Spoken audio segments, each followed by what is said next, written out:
The story opens with an announcement that students have completed their theoretical studies on the profession system. A glowing green transmutation circle illuminates the chamber. Lu Yan, headmaster of the First Shy Academy, declares that today their professions will be chosen and finalized. He keeps his words brief, expressing hope that they'll follow in their seniors' footsteps and become pillars of humanity. Tension fills the air as everyone waits nervously. Among them stands Lin Moyu, our protagonist, a reincarnated soul who arrived in this world years ago. This realm operates like a classic RPG, complete with dungeons and hidden zones. Once they receive their professions, they can gain experience and level up by defeating creatures in these areas. Through the tireless efforts of countless human sages, a stable civilization has flourished across this world. Combat professions are the most coveted, followed by support classes. All professions are categorized into 4 rarity tiers. Despite the city's entire population, no one has obtained a legendary profession in the past decade. The announcer declares the transmutation circle activated and ready for use. A blonde friend approaches Lin Moyu, asking what profession he hopes to receive. The blonde reveals his own ambition to become a knight so he can protect everyone, especially girls, and shield our protagonist with his defense. Other students approach, warning him not to associate with that idiot who never speaks and shows no potential. The friend defends Lin Moyu immediately, explaining he simply doesn't waste words unnecessarily. The presenter greets the level 52 formation master with an apology for the interruption. Observers are shocked such an extremely rare support profession standing before them. The bearded master announces he'll call students by name to step into the transformation circle. The first candidate, Suda, receives the farmer class. The teenager despairs at such a subsistence profession. Onlookers offer hollow comfort, saying it's not terrible but could be better. Another student is called and receives the chef class, expressing satisfaction since his father shares the same profession. The elder notes the students are fairly ordinary, though a rare profession might still emerge. He smiles, mentioning it would be interesting if a high-level combat class appeared, something that only happens twice yearly. Next is Kaku, who declares she won't fall behind the protagonist and will prove her genius. In her thoughts, she acknowledges they're both considered the Academy's greatest talents, though Lin Moyu has always surpassed her. She refuses to surrender. The elder senses enormous latent potential flowing through her veins. The bearded master comments that her mental strength is extraordinary, suggesting she might awaken a mage class. As she enters the circle, flames rise with a crimson glow. Massive explosions erupt in the sky. Everyone recognizes this phenomenon, the emergence of a rare profession. She receives the elemental mage combat class. The crowd erupts with praise, declaring her reputation well-deserved.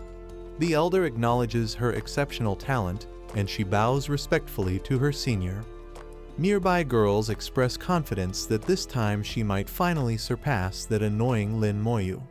Hearing this, Kaku turns to watch the protagonist, who's called next for his class selection. With a darkened expression and brief smile, she believes he won't have much potential. The elder observes that Lin Moyu appears unremarkable, possibly due to his simple demeanor. However, he's considered the Academy's #1 genius. The elder notes this has nothing to do with class selection. The bearded master wonders if the protagonist will truly obtain a rare profession. Suddenly, as Lin Moyu steps into the circle, a massive storm of power erupts. Dark clouds gather overhead. Everyone realizes this is extraordinary, not even the weather forecast predicted such conditions. The man questions what's happening, having never witnessed anything like this. The elder declares this is a vision of something far greater about to occur. The headmaster feels overwhelming pressure, wondering if another rare combat or support profession is emerging. Kaku thinks she cannot lose to the protagonist, noting this vision far exceeds what appeared during her own awakening. A student suddenly spots something dark emerging from the clouds. Multiple eyes appear within the storm, like an army's omen.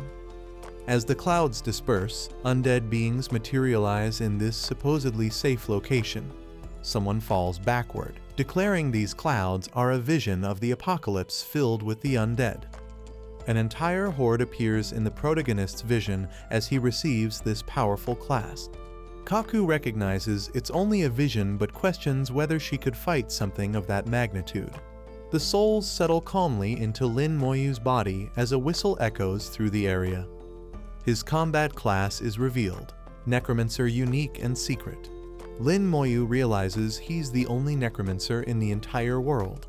Even upon his death, no new generation will inherit this talent. People murmur that he's incredible, while others feel envious. One person dismisses it, saying secret professions are rare but not necessarily superior. A teenager mocks how perfectly it suits his personality. Lin Moyu remains composed, recognizing this exclusive profession exceeds his expectations. The elder approaches, requesting a moment. The young man bows respectfully, asking what his senior requires. The elder admits he's never seen a unique profession before and requests a demonstration. Lin Moyu agrees. Analyzing his abilities, he discovers he possesses the power to summon a level 1 skeleton warrior classified as Black Iron, the lowest tier. He reflects that his spiritual power rivals a mage's, while his ability resembles summoners. He activates his power, manifesting a Black Iron skeleton warrior with only 15 stat points. Everyone watches in shock as he summons such a creature from the dark clouds. The mage performs a small attack to test the summon. The skeleton warrior enters attack mode, threatening to counterattack in 10 seconds unless its master intervenes. Lin Moyu immediately orders his servant to hold position. The mage finds this fascinating. As a level 52 professional, the mage notes that the summon remained hostile toward him despite the level difference.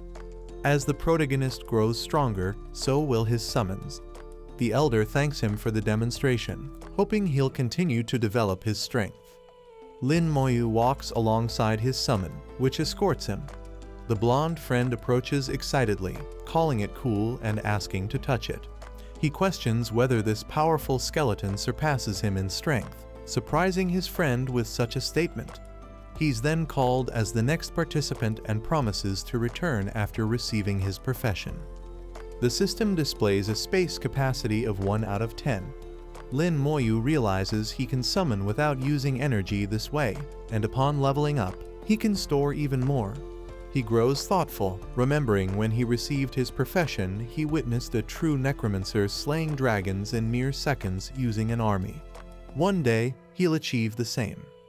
The blonde returns as a knight, declaring he'll be the protagonist's shield. Anyone wanting to harm Lin Moyu must go through him first. The friend promptly notes that Lin Moyu finally spoke, admitting he did it deliberately to test if he was paying attention. The presenter announces that professions don't matter, everyone has opportunities at the academy if they improve and prove their worth. He wishes them well. Lin Moyu considers that newbie dungeons contain monsters from level 1 to 8, relatively safe compared to the outside world. Suddenly, Kaku approaches, proposing they compete by comparing exam results. The young man agrees immediately. Lin Moyu walks past her as she declares it's decided she won't lose. Though she lost today, she refuses to give up. At his home, Lin Moyu looks at a photograph on the shelf. He tells his grandmother he obtained a profession super rare. He also tells his sister to wait, as she'll be joining Sujing Academy in the future. Someone knocks at the door. Opening it, he finds Director Lu delivering supplies. The director explains that last year in Sihai City, only Lin Moyu's older sister was accepted into Sujing Academy. He promised her he'd care for her younger brother before she departed. Lin Moyu thanks him. The director takes his leave, reminding him that tomorrow he'll test in the dungeon and should rest well. At midnight, the system screen loads suddenly, startling Lin Moyu. The notification states the host has awakened the necromancer profession and fulfilled prerequisites to awaken the unique divine level talent, damage comprehension and transfer. This ability transfers all damage received by the mage to his summons. with all skill effects multiplied fivefold. Lin Moyu immediately summons his skeleton warrior to examine it. Its stats are clearly 6 times higher than before. He declares that with this ability, he can become invincible in this world. The next day, Lin Moyu arrives at the dungeon portal. His friend asks if they want to form a party. When he declines, the friend shouts, calling him arrogant for looking down on him. Lin Moyu explains it's because group speed decreases. Kaku agrees experience splits equally, so progressing with helpful companions is the best leveling method. The director announces that Kaku, Lin Moyu, and other combat professions can bring support into the dungeon, while others form parties among themselves. He notes the girl has extraordinary skills, but they don't know the protagonist's potential, so assistance will be needed. Onlookers tremble with fear of the undead, refusing to team with the protagonist. Lin Moyu states he's also aiming for Sujing Academy and will take this test alone. The director expresses concern entering that academy is extremely difficult. His sister had to reach level 16 just for consideration. Imagining Lin Moyu reaching level 12 in 1 week seems nearly impossible, especially with unknown additional requirements. However, Lin Moyu expresses confidence. The director agrees, reasoning that since the protagonist possesses a secret profession, it might work. Kaku declares they'll compete to see who's faster, taking his silence as acceptance. Lin Moyu scratches his head, thinking she's truly competitive. He approaches the portal, preparing for the challenge. Upon entering, he calculates he used 10 points to summon a skeleton. After meditation, he recovered 40 points and will summon 4 warriors. Lin Moyu extends his staff forward, commanding them to advance and eliminate all monsters they encounter. The skeletons move swiftly, dispatching creatures with ease. He notes each monster grants 1% experience. Eliminating 100 will level him up. Since the skeletons give him all experience, it's highly productive. After 30 minutes, he levels up overwhelmingly, with all stats increasing equally. He announces he'll summon level 2 warriors now, noting their stats have improved further. This is only the beginning. The creatures are powerful, eliminating monsters effortlessly. Lin Moyu notices an extra function: the skeleton warrior's paths create a map for him. However, some monsters slip through, so it's a good time to test his new active skill. He uses Soul Flame on a watching cat. Since his ability is amplified 5-fold, even that creature turns to ash from the spiritual attack, which ignores physical and magical defense. With the Necromancer talent boost, this profession is probably stronger than legendary ones. He levels up again. With a confident smile, Lin Moyu looks forward, summoning more skeleton warriors. The system continuously notifies him of each killed creature and experience gained. The dungeon duration is 12 hours. In 4 hours, he reached level 4. Continuing this pace, he'll reach level 8 and can enter Sihai's suburbs. Outside, Kaku's father discusses his daughter's status with Director Liu. The director insists he only cared for her, she works hard, and is intelligent. She obtained an extremely rare profession. The father worries because he can't miss her first dungeon. Her seniors with rare professions only reached level 5 on this journey. The director suggests they'll predict level up speed by judging their earlier entry. There's a countdown inside the dungeon. After 12 hours, they'll see how strong they've become. The father mentions hearing about a secret profession Lin Moyu's brother. The director promises to keep the girl under his protection. Inside the dungeon, mist settles in the air. The system informs Lin Moyu that a level 7 bear was just eliminated. He realizes his skeletons can be up to 500 meters away. Nearly 7 hours have passed without encountering a level 8 monster. He wonders how others are faring. Walking forward, he observes calmly until something rushes toward him. As it strikes, his passive damage transfer ability activates, leaving him unharmed. This is a level 8 whip tree that attacks any passing living creature. Lin Moyu recognizes this as the dungeon boss monster. He notes that with his stats and the warrior's combined strength, eliminating the tree won't be difficult. The first skeleton charges forward, attacking the massive creature's trunk in a single strike.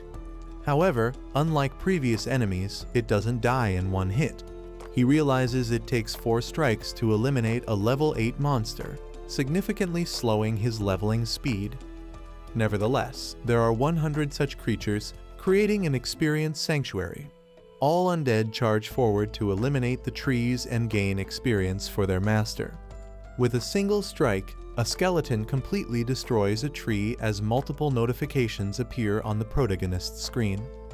After some time, someone emerges from the portal. Frightening everyone. Getting past level 8 monsters to reach the exit is no small feat.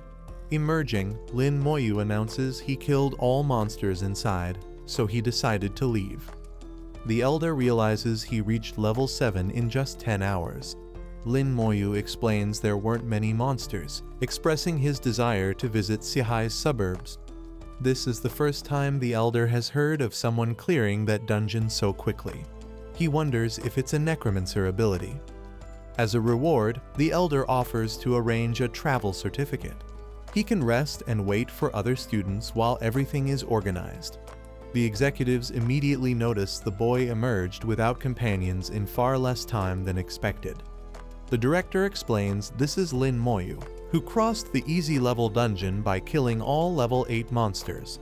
As expected from a secret profession, this class could easily rank among legendary ones and will likely reach much higher levels. The director declares the boy has a brilliant future. If he enters Sujing Academy, they'll face difficulties, and Kaku will likely be impacted. The old man notes that results in that place never change. Kaku has held second place for 2 years, surprising the elder. Lin Moyu meditates, noting his skeleton warrior count has reached 24 out of 70. He should utilize meditation time efficiently. Another person emerges, Kaku, declaring she won't fall behind the protagonist and questioning his location. Realizing he's already left, she's stunned to see he's reached level 7 so quickly, surpassing her again. Kaku's father calls to her, and she wonders why he's there, her mind uncertain. The elder tries to calm her. She declares that Bastard has always been ahead through all these years, but this is her issue. She can't keep losing to that idiot. The father reveals Lin Moyu killed all dungeon monsters in just 10 hours. Kaku is immensely surprised. She left the level 7 monster area without seeing any rank 8 creatures, questioning how such a feat is possible. The blonde friend approaches Lin Moyu in tears, calling him boss and begging to join next time. The boy agrees. The friend declares it's settled, he'll wait at the academy entrance tomorrow. The next morning, the friend waits in the breeze until the director informs him that Lin Moyu went to Sihai's suburbs. Annoyed, the friend declares he was tricked and will fight him to the death. The elder notes he'll lose anyway. Elsewhere, at the Shinya Empire checkpoint, identification initializes by touching a stone. Lin Moyu is granted passage into the Empire. He wonders if there's a suitable mission. One appears: invade a level 14 domain and acquire the Goblin Chief's core. This mission offers substantial money but will be difficult. Difficulty in this world is divided into 3 tiers: normal, nightmare, and hell. The second hardest, nightmare, usually requires a strong team to clear safely. Hell difficulty requires legendary class holders to complete objectives. He realizes he can't take that mission yet. A knight notices Lin Moyu, wondering about his class and questioning how he has permission to lead the city. He decides to ignore it, advising caution if anything happens. Return to the city because life is the priority. Lin Moyu enters the area, noting these are 2 completely different worlds, not just a wall but a prison on the other side. A monster approaches with heavy steps. A goblin observes the seemingly distracted protagonist. However, Lin Moyu summons his skeleton and commands it to kill the watching goblin. The creature is level 10, but it's no match for his skeleton warrior's 375 attack power. Several monsters rush toward the protagonist, who has already summoned his army. He realizes this is goblin capability. Continuing this pace, he'll probably reach level 15 by day's end. Yet it's strange knowing his sister reached level 16 before the final exam. He remembers how radiant she was, asking what he wanted to eat every day. He'll enter the academy no matter what. Upon reaching level 10, his spirit level reaches 300, befitting a mage. His skeletons have upgraded to bronze level. When summoned, their stats increase immensely with new abilities. Lin Moyu believes he can now dominate this area with his skeleton warriors. He realizes he's wiped out all monsters in the area, no more leveling opportunities remain. Suddenly, an arrow flies toward him, widening his eyes. As it strikes his chest, his passive damage transfer ability activates, rendering the damage null. Looking ahead, he sees a woman passing by, wondering who she is. Observing more closely, she appears to be an assassin. The one who attacked him likely used a bow and arrow. The girl walks past both of them, ignoring them. Lin Moyu does the same. Two men approach. Lin Moyu realizes these are the ones he sought. Their direction is wrong, they'll never catch that assassin. One man notes the person was cunning and escaped. The archer asks if he saw anyone in assassin class clothing. Lin Moyu ignores them, saying her arrow hit him and she should apologize immediately. The archer apologizes without concern, wondering how this kid survived an arrow strike unharmed. Lin Moyu warns him not to repeat that action, further irritating the man. The blonde companion notices the skeleton warrior at the young man's side. The creature promptly steps before its master to protect him from incoming attacks. Angrily, the blonde declares that undead summons only come from disgusting people, definitely not good people. His companion warns him not to act, as it would be troublesome. The blonde agrees, deciding to ignore everything. Lin Moyu notes they're smart. If they had acted, they would have received something 100 times worse. His experience efficiency has decreased. After reaching level 10, it takes 3 times longer. He doesn't have much time but can't return home yet. To enter Sujing Academy, he needs to work harder than anyone at his school. A fiery glow illuminates the trees from a campfire Lin Moyu made. He realizes he won't reach level 15 by the day after tomorrow. Only level 16 entry will secure academy admission. He questions how his sister leveled up so much. Even with a legendary profession, believing she was that fast is difficult.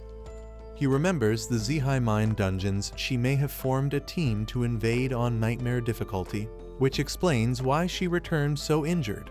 With this in mind, he declares that tomorrow he'll see what he can do to catch up. Time passes. Night echoes through the forest whispers. Someone suddenly approaches, catching the protagonist's protective corpse's attention. Lin Moyu realizes it's a professional, wondering if people still hunt here at night. As the person approaches, it's the assassin from before, asking if he has any food. Lin Moyu hands her a sweet potato without hesitation, appearing extremely kind. The girl removes her mask, revealing exceptional beauty. He thinks she looks truly hungry, wondering how she's eating so quickly. She suddenly chokes, grabbing his attention. She seizes a water bottle, drinking it all at once to swallow properly. She thanks him and asks his name since he hasn't introduced himself.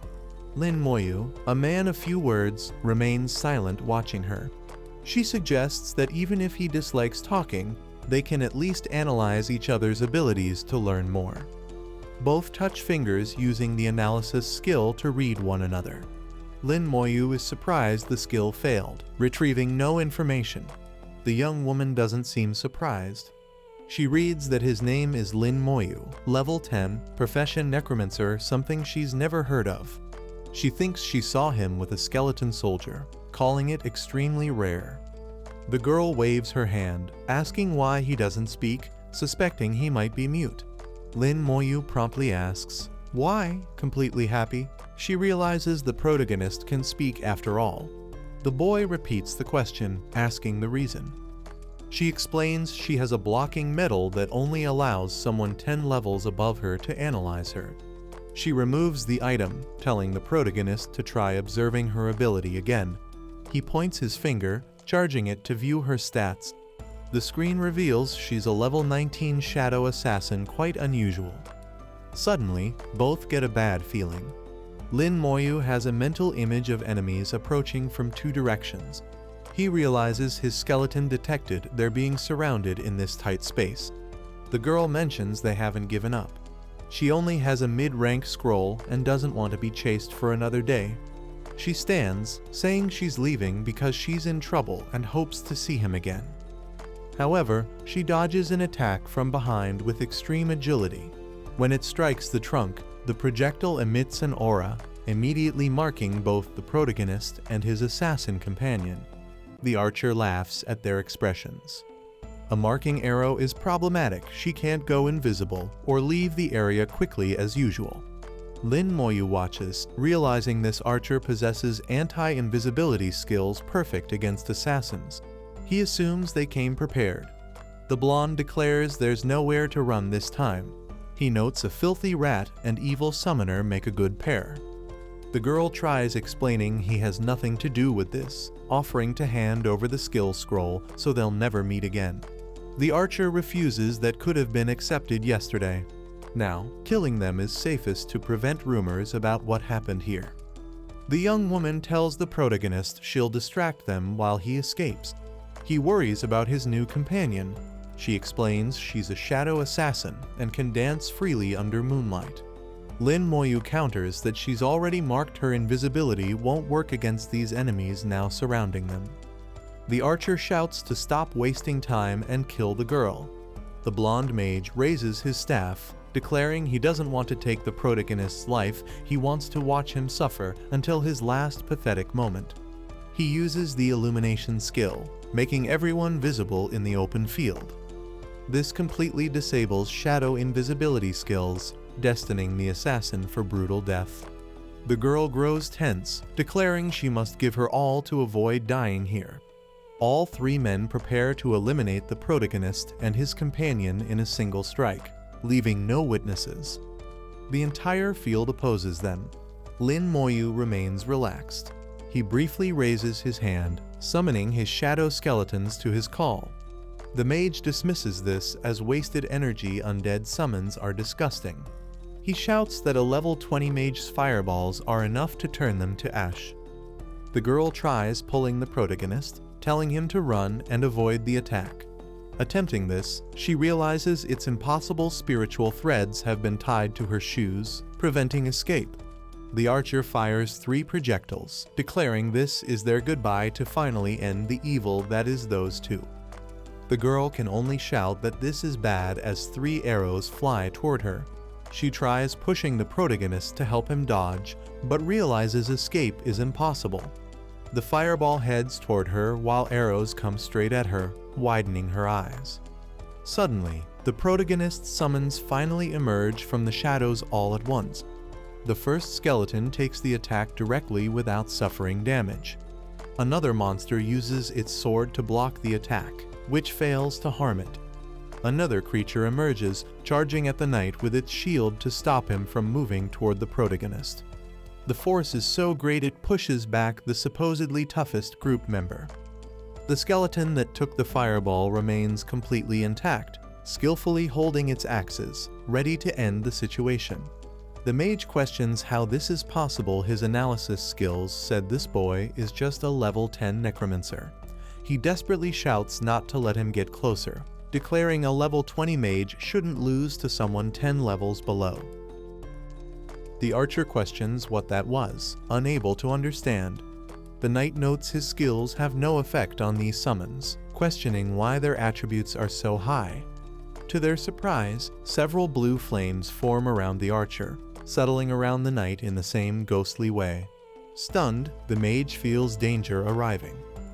An entire army just appeared, surrounding him, ready to eliminate those who dared attack the protagonist.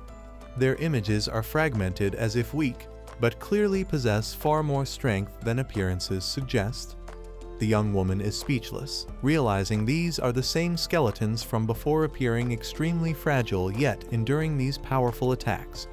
She questions if such massive summoning could really be done by a rare or regular level mage. Lin Moyu, eyes closed, gently pushes his companion. He opens his eyes, which emit deep blue flame, a necromancer's flame. The protagonist's stats are much higher than before, his comprehension power having increased his summon abilities tenfold. Sensing danger, the mage quickly raises a magic barrier around himself. However, the creatures break through that defense with a simple physical attack. With a second charge, the mage feels the pressure of impending death. In desperation, he raises his staff, summoning flames around him for protection while attacking. He follows with a maniacal smile, shouting for the creatures from hell to taste his power. However, the protagonist's soldiers pass through the flames without difficulty, charging at the mage as if he were nothing more than a cockroach. They finish him with brutal attacks, splitting his body into 3 parts. The archer thinks this is completely insane. Instant death is supposed to take a few seconds. He doesn't understand how he's being tracked. Escape seems impossible. His speed has reached 1500, it shouldn't be possible to keep up with him. Lin Moyu is surprised to see the knight has extreme defense abilities. With that, he can withstand attacks from a level 40 mage. Individuals possessing this power devote time to mastering it completely. The man declares these skeletons are terrifying. Had he known he was walking into his death, he would never have accepted this. Lin Moyu promptly raises his hand, thinking he can't let them escape. He uses his soldier's ability to ensure they can't flee. This is the Fury attack, increasing damage by 200%. The knight screams in fear, realizing the undead are even capable of using unique abilities. His thoughts reveal his ability lasts 1 minute, but time reduces with each attack. This is his limit. In desperation, he can only curse the heavens and world as the corpses approach. Lin Moyu remembers his sister saying if he's going to do something, he must not hesitate. The young girl observes, questioning whether they're all dead as Lin Moyu wasn't even phased. Lin Moyu thinks that when professionals die, they drop stored items, so he'll check. Examining them, he finds they're from level 18, even rare equipment for that level. The girl states these weapons can only be obtained from dungeons, mainly from level 20. Lin Moyu uses his storage space to keep the equipment useless but worth money on the market. He notices a primary skill scroll worth 10,000 gold. The girl suggests he try using it to get a new ability, advising against selling it. Something primary isn't worth much in this world. Lin Moyu asks how to use it. She quickly explains it's simple, just shout and use it while holding the scroll. When he does, nothing happens. Lin Moyu fell for his companion's prank. Laughing, she admits she might have lied. If he really wants it to work, he must say it with more passion. Observing this, Lin Moyu realizes he probably just needs to inject spiritual energy to activate the scroll. The girl is surprised he figured it out so quickly, disappointed because she wanted to keep messing with her friend. Lin Moyu gained the corpse explosion skill not in vain. In a necromancer's eyes, a corpse also possesses life energy. Though seemingly weak, it's incredibly powerful. Its range of action increases to 10 meters due to the protagonist's skill. When one corpse explodes, it triggers a chain reaction with others, making it extremely useful for area attacks. Thanks to his luck, all these skills can become high level. The girl asks if he got something new. Lin Moyu confirms. She promptly praises him, saying his voice is extremely calm and pleasant to listen to. Lin Moyu looks at her, thinking she's quite different from academy girls who only despise him. He tells her she has a beautiful voice, leaving her completely over the moon. The girl hands a small chest to Lin Moyu, saying it's for saving her life and for the compliment. He's surprised to see it's an intermediate level scroll worth at least 1 million, very valuable. He realizes the girl is being chased because of it, questioning in his thoughts whether she's giving it away so easily. After a while, she explains she found a secret chest in the Orc Legion dungeon, something random she was lucky to discover. She got the scroll when she opened the chest, something extremely casual for her. What she hadn't noticed was being watched by those bastards who wanted to rob her. Even if it wasn't worth that much, it was something she rightfully earned. That's the story of how they chased her. After running for 2 days, she reached this place. Lin Moyu points out she nearly died.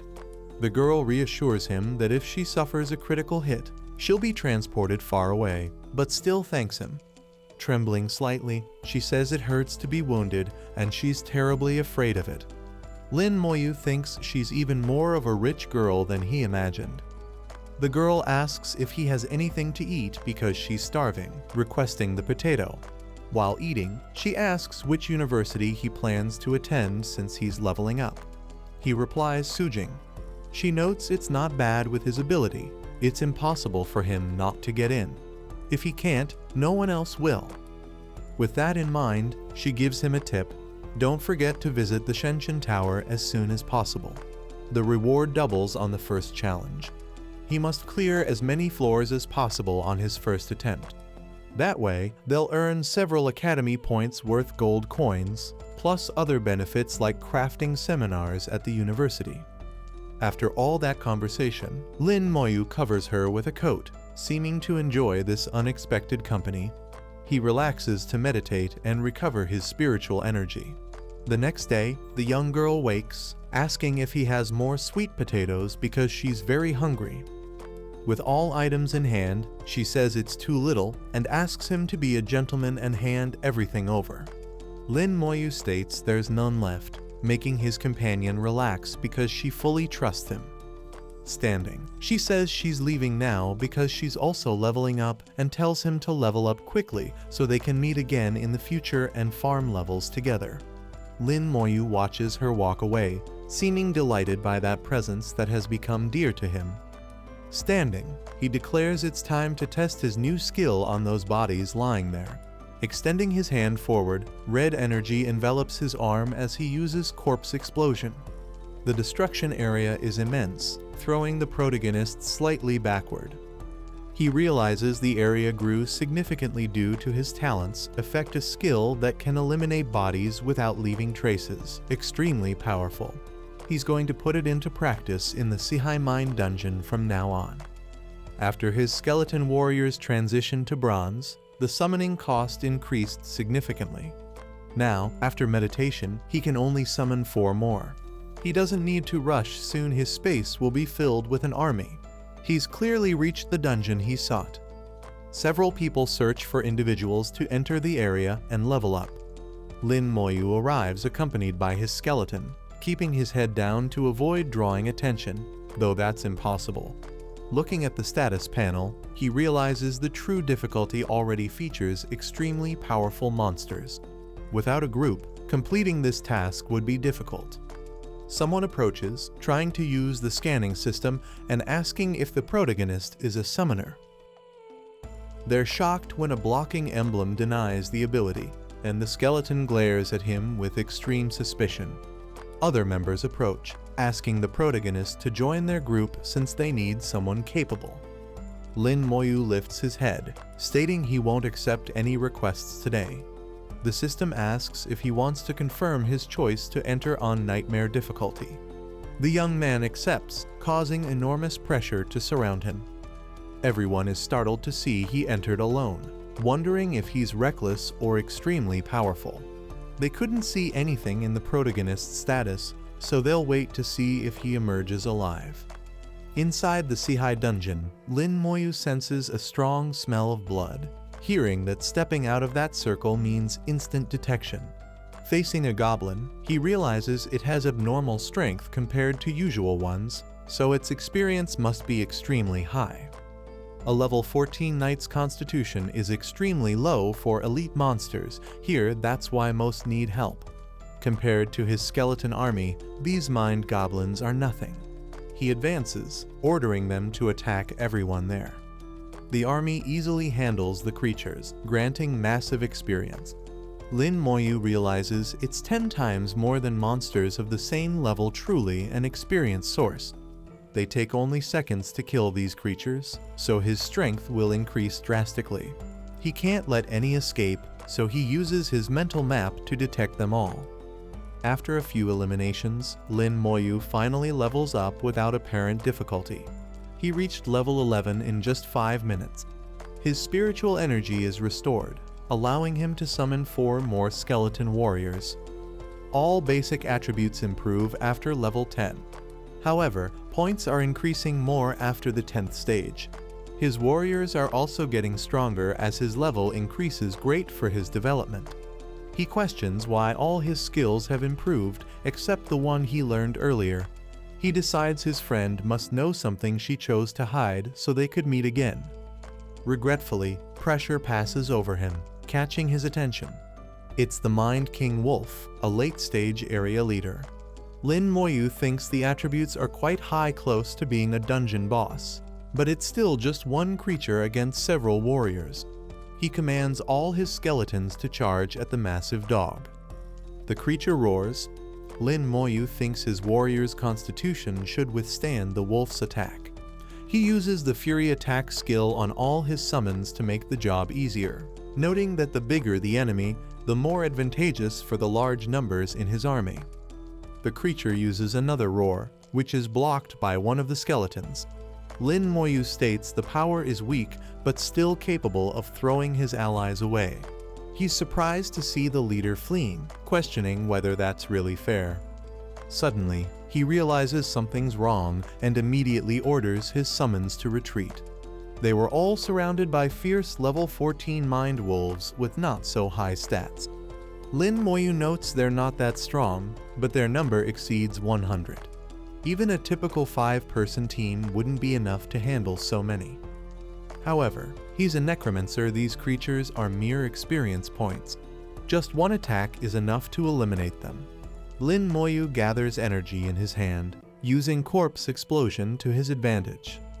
He declares that with his talent enhancement, the damage dealt by the skill will cause damage equal to 100% of the wolf's health, resulting in instant death. Amid the explosions, Lin Moyu gains an overwhelming amount of experience, already reaching 72% of level 11. The young man states the leader of this pack will suffer the same fate to compensate for fleeing earlier and trying to ambush him. Corpse explosion is clearly used on it as well to destroy it. Lin Moyu observes that only 15,000 experience was given, equivalent to 5 mind wolves. But the dropped items are still quite valuable. Storing them, he says he should find the dungeon boss if he keeps clearing this path to finish this challenge. To complete these lower level areas in the future, he'll need experience. The skeletons are clearly eliminating other monsters. He gained substantial experience in less than an hour. At this pace, clearing it a few more times will reach level 19. He says he'll see his sister again soon. Before that, he should reach level 12 after killing the creature that is the area boss. As expected, this monster's constitution and strength are extreme, far above his skeleton's stats. The boss monster rises with extreme ferocity, delivering an attack on the protagonist, who uses damage transfer to avoid injury. The skeleton can't survive it. Its skull begins cracking, its entire body undone in the air. Lin Moyu promptly notices the creature defeated 2 of his skeletons with a single blow. His constitution is only 120 points. His defense is pathetic against a goblin king with 3,000 strength. Damage is transferred naturally without division, so it's almost instant death. Apparently, the protagonist is ultimately his own weakness.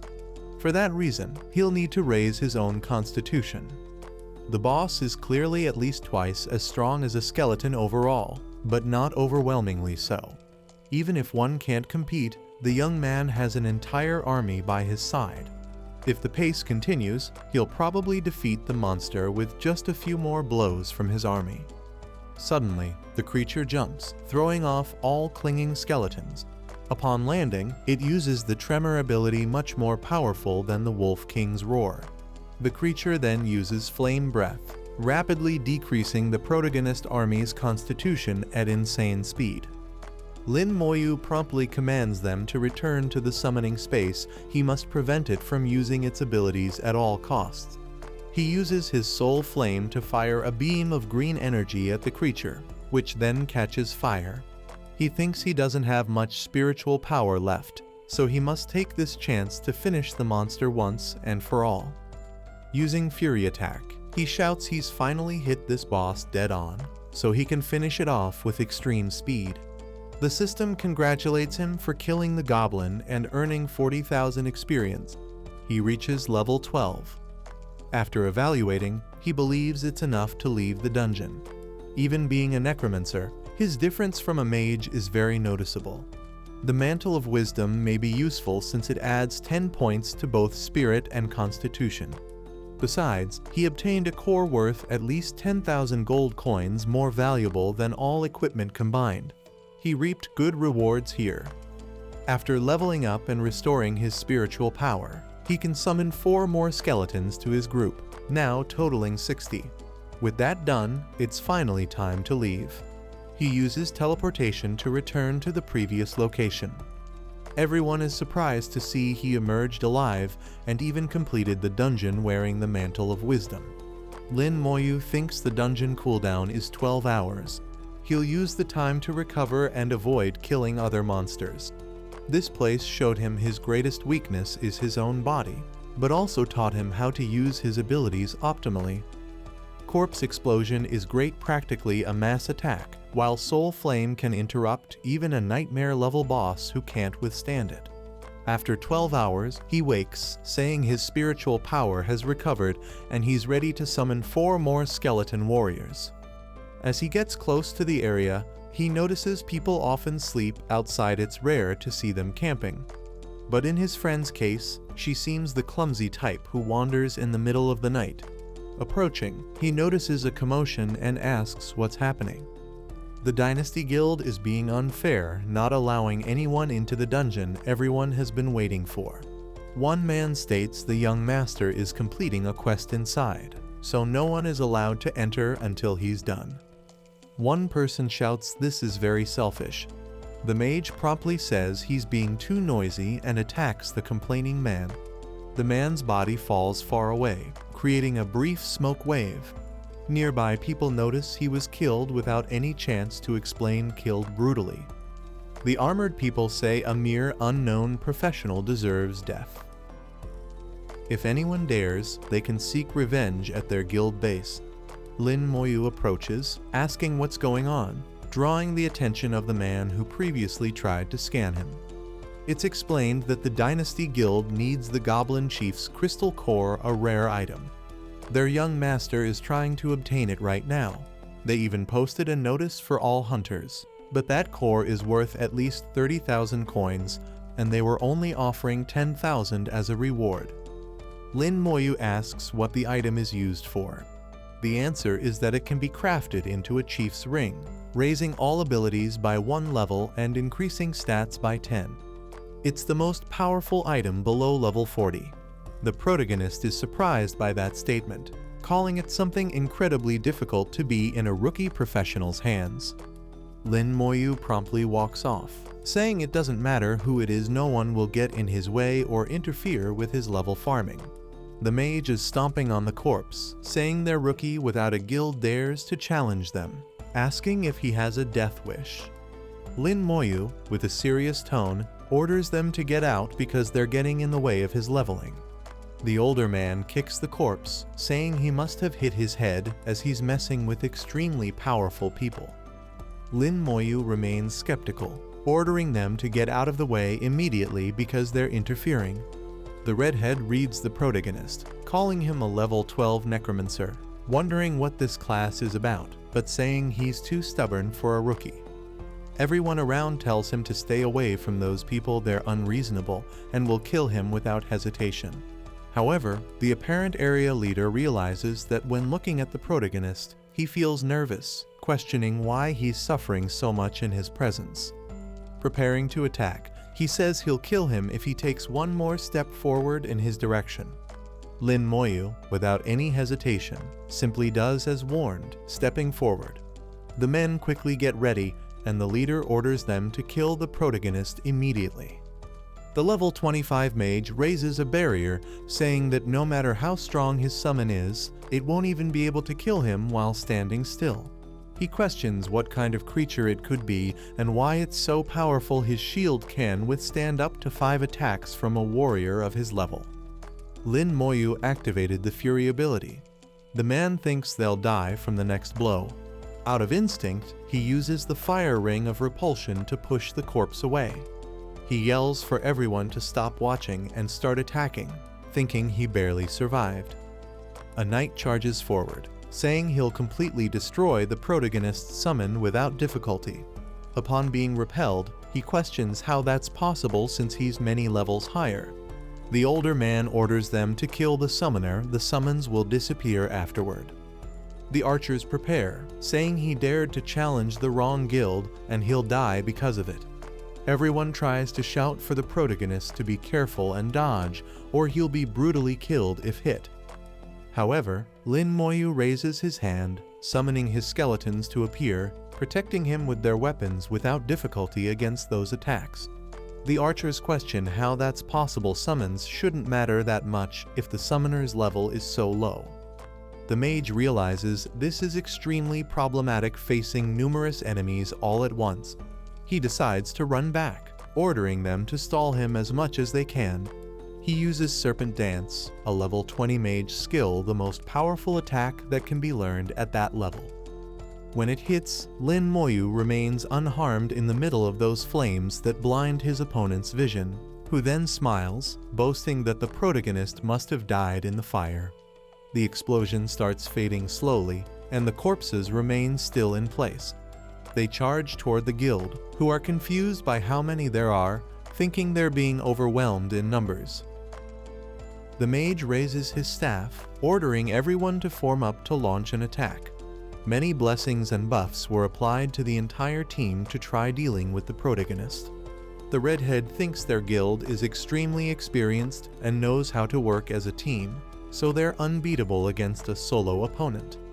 Lin Moyu commands everyone to step back, and the bystanders obey. Sweating cold, the boy opens his hand, using Soul Flame at that moment. He throws it at one of the archers in a single strike to eliminate him without trouble. A woman tries casting a healing spell. The mage thinks it works, saying the Dynasty Guild healers are the best. However, the woman with her hand over her mouth says the archer is dead with no chance of getting back up. This shocks the leader even more, leaving him confused, questioning how that's possible, wondering if his group is really going to be wiped out by just one person. Lin Moyu coldly orders all his soldiers to attack those who are in the way. A knight uses his shield to try defending and protecting the others. However, with the undead using the Furious Strike ability, it's impossible for him to hold for long. The mage shouts for help as fast as possible, questioning where the support and those who give blessings are. Suddenly, one of them sees a blue flame in front of him, questioning what it could be. That fire spreads across his entire body. Both of them are eliminated with extreme speed. The mage with his cloak states everything is over. Their formation is breaking down little by little. In desperation, he orders everyone to run, saying the bastard they're fighting isn't even human. A skeleton impales one of the men. Lin Moyu states there's nowhere to escape from his army. He uses Corpse Explosion, explaining that after being enhanced by his talent, enemies will take damage equal to 100% of their HP from the corpse explosions. Since a tank's health is often much higher than any other class, if the damage is 100% of their HP, no one will survive. One man tries approaching the leader, desperately begging for help. His veins are clearly bulging as he watches his ally's body explode right in front of him. Terrified, the man can only fall backward, stating what he's seeing is an image from hell and can't be real. Lin Moyu keeps walking without concern, watching the explosions happening around him. He wipes the blood from his face as he approaches the portal. To completely eliminate any trace of what happened, he decides to use Corpse Explosion. The onlookers say the guild members died, not even corpses were left behind. One man says they'll come back to kill anyone involved, so everyone should leave so they're not mistaken for accomplices because no one will be able to find them. Half an hour later, the apparent young master says he still hasn't obtained the Goblin King's core. One of his companions says something's very wrong because there's no one there, confusing the blonde who questions what happened to the group. Someone orders a message sent if they're nearby. They'll respond immediately. Feeling tense, the older man says he's sure something is wrong. They may have been in a battle that didn't even leave traces of their corpses, that's why it's dangerous there. They'll leave as quickly as possible to avoid anything bad happening. An hour later, Lin Moyu is still killing the final boss. They even obtain a magic book from the monster. Observing it, he thinks another core didn't drop, so it really was a stroke of luck. The magic book in his hands is quite useful. It can improve his soul flame and corpse explosion, though it's useless for his skeleton warriors. He's already reached level 13. Experience points are getting harder to gather, so soon he'll need to finish the dungeon 3 more times to reach stage 15. That's a bit slower than he wanted, but it should be enough to enter Sujing Academy. He uses teleportation. As soon as he leaves, he realizes everyone had left, which was expected. After all, it's the best option for them. The next day, Kaku arrives at level 10, saying she can finally challenge this dungeon. The girl is shocked to see Lin Moyu already there and entering the dungeon alone. She says she can't believe this is happening. It'll be easy to find a team so she won't lose to the protagonist. 45 minutes pass. Lin Moyu is already able to summon at least 72 skeletons at once. Extending his hand forward, he says it's time for this boss to finally wake up and face him. In a comedic tone, he warns that the boss will always die and should just accept it because dying at the protagonist's hands is extremely fast after all. 12 more hours later, Lin Moyu laughs, saying he only has to come back 3 more times. By now, they know each other very well, so it won't be a problem. After reaching level 14, he has a total of 76 skeleton warriors who have raised their stats up to 2300. It's a shame he can't improve his army's skill. Suddenly, someone approaches, calling out to the protagonist clearly injured. It's Kaku, who asks what level he's at now. The young man replies he's at stage 14. Upon receiving the answer, she's surprised, questioning how it can be so fast since she's only at level 11. She says that even if someone can solo a dungeon, there's no way to level up that quickly. The gap between them is growing at an overwhelming pace. The girl states she won't lose to him. Lin Moyu watches, wondering if she's going to enter again without having to wait for the cooldown. An hour later, she has already exited another dungeon and is out of breath. She yells that she's a level 11 mage looking for a team, thinking she needs to go a few more times. Lin Moyu states this girl is extremely competitive, though he hasn't found a chance to ask her a question. An hour later, she exits, stating she won't lose to Lin Moyu, who tries calling out to her. However, someone announces they're about to enter the dungeon and only need a mage. She immediately volunteers. Half an hour later, she arrives saying she's exhausted. She finally reached level 12 and will soon catch up to the protagonist. Lin Moyu asks if she's not tired. She replies yes, saying she doesn't want to move a finger anymore, but still can't stop. Angrily, the girl says that after living in the protagonist's shadow for so many years, she will definitely surpass him this time. Lin Moyu covers his face, thinking it's unnecessary. Soon, the girl says she has to enter Sujing Academy just like him. Lin Moyu replies she should do it on nightmare difficulty to improve. However, the girl says it's impossible because she needs an elite team to complete it and would need professionals at level 17. No one would accept her. With that in mind, Lin Moyu finally asks how she's able to ignore the dungeon's cooldown time. Kaku is surprised. He doesn't know how that's possible since she thought he was really impressive. She says if he asks nicely, she might even tell someone as gloomy as him who stays silent. The girl says he's really no fun, then explains she has a cooldown item that allows her to cancel the dungeon's timer. Lin Moyu thinks something like that is truly amazing. He sees that 3 of the 10 uses are already gone. He asks if that thing is expensive. She says yes, her father cried to get one. The girl says there are only 2 days left and she can still use it 7 more times, but she still has to go 9 more times to reach level 15. She's going to die of exhaustion if she keeps going. Lin Moyu watches the situation and stays silent for a moment, thinking things through. He says he can team up with her if she shares the talisman, surprising her as she remembers he's able to complete the dungeon alone. She says she'll accept the help and will make a good team with Lin Moyu. Even if she can't catch up soon, she'll surpass him someday. Lin Moyu tells her to rest because they'll go in 2 hours. His companion takes the chance to enjoy a long nap and recharge. Lin Moyu uses meditation to recover his spirit during this peaceful moment. As soon as they arrive at the portal, the 2 hours flew by unbelievably fast. Lin Moyu uses the talisman and selects nightmare difficulty as usual. However, the girl is startled, wondering why he chose that since it's very complicated. Upon entering, she realizes the creature's stats are extremely high, questioning if he selected it by mistake.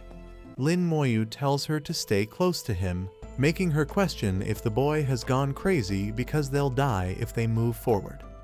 But in her thoughts, she's sure he'll laugh if she tries to run away from the dungeon. Lin Moyu tells her to walk a little faster and asks if she's scared. The girl yells no. She's surprised to see that the goblins and monsters are running away from the skeletons as if they can't do any damage to those creatures. She questions what the protagonist is doing, luring the monsters in a certain direction. Suddenly, she's shocked with wide eyes upon seeing something that leaves her completely paralyzed. It's the Mind Wolf King twice the size of the normal dungeon version. The bodies of goblins are thrown from above toward the enormous creatures standing before them. Lin Moyu takes advantage of this to use corpse explosion, thinking to himself that killing them and using the explosion will save significant time. The young girl is startled to see her experience increase by 30% in just an instant from that death. She questions what's going on since she's never seen anyone complete a dungeon like that or even heard of such a feat. As soon as she sees the body already dead, her last team took over 20 minutes to kill that Wolf King who was now killed in seconds. He calls her to continue. Kaku asks if he's completing nightmare-level dungeons alone. The girl asks if he's been doing this since level 10. Lin Moyu coldly replies yes without any hesitation. Only 10 minutes have passed since they entered, and they're already nearing the end at an overwhelming speed for this young girl. Previous teams took over an hour to reach the final boss. The protagonist is doing it so easily, it seems natural. Just like that, she notices the final dungeon boss was also killed in seconds by Lin Moyu. Following this, both of their experience bars grow. Lin Moyu suddenly leveled up to level 15. Upon observing her own bar, she states the gap between them increased once again. When checking the rewards, she notices there's a wand instead of a staff. Lin Moyu asks if she needs it. She says yes, it's a unique item and the best one for those under level 20, but she'll have to ask her dad for money to buy it. She picks up the item the protagonist threw, actually the rarest object in that dungeon, the one she needed. Grateful, the girl asks if he doesn't need it. He says he has a spell book and doesn't like using a staff that much anyway. She says she didn't even notice where he got the book from, asking if the boy doesn't care about the stats weapons give. Lin Moyu thinks that gathering corpses and blowing them up is the best option because it saved a huge amount of time. With a few more runs, he can reach level 16. Kneeling next to the boss, he apologizes, saying he'll have to eliminate it a few more times to get stronger. The girl asks what he's doing since the monster can't understand him. He replies it's a habit of his that helps maintain his sanity. She looks at him, wondering who even apologizes to a boss since that creature is there to kill them above all else. She states that the protagonist is a strange guy, but actually kind of cute apologizing to these horrible creatures. Lin Moyu says they're leaving and continuing. The girl follows him with a smile on her face. As soon as they're teleported back, the boy uses the artifact again so they can go for another round. In the second dungeon, they clearly got more equipment, and even the girl looks happier. 5 runs have already passed, and just with that, the protagonist has gained a massive amount of experience. The girl says the talisman is finally depleted. There's still a day and a half left until the exam, meaning they can still clear it 2 more times. Kaku says the protagonist is close to leveling up and could really end up being a champion.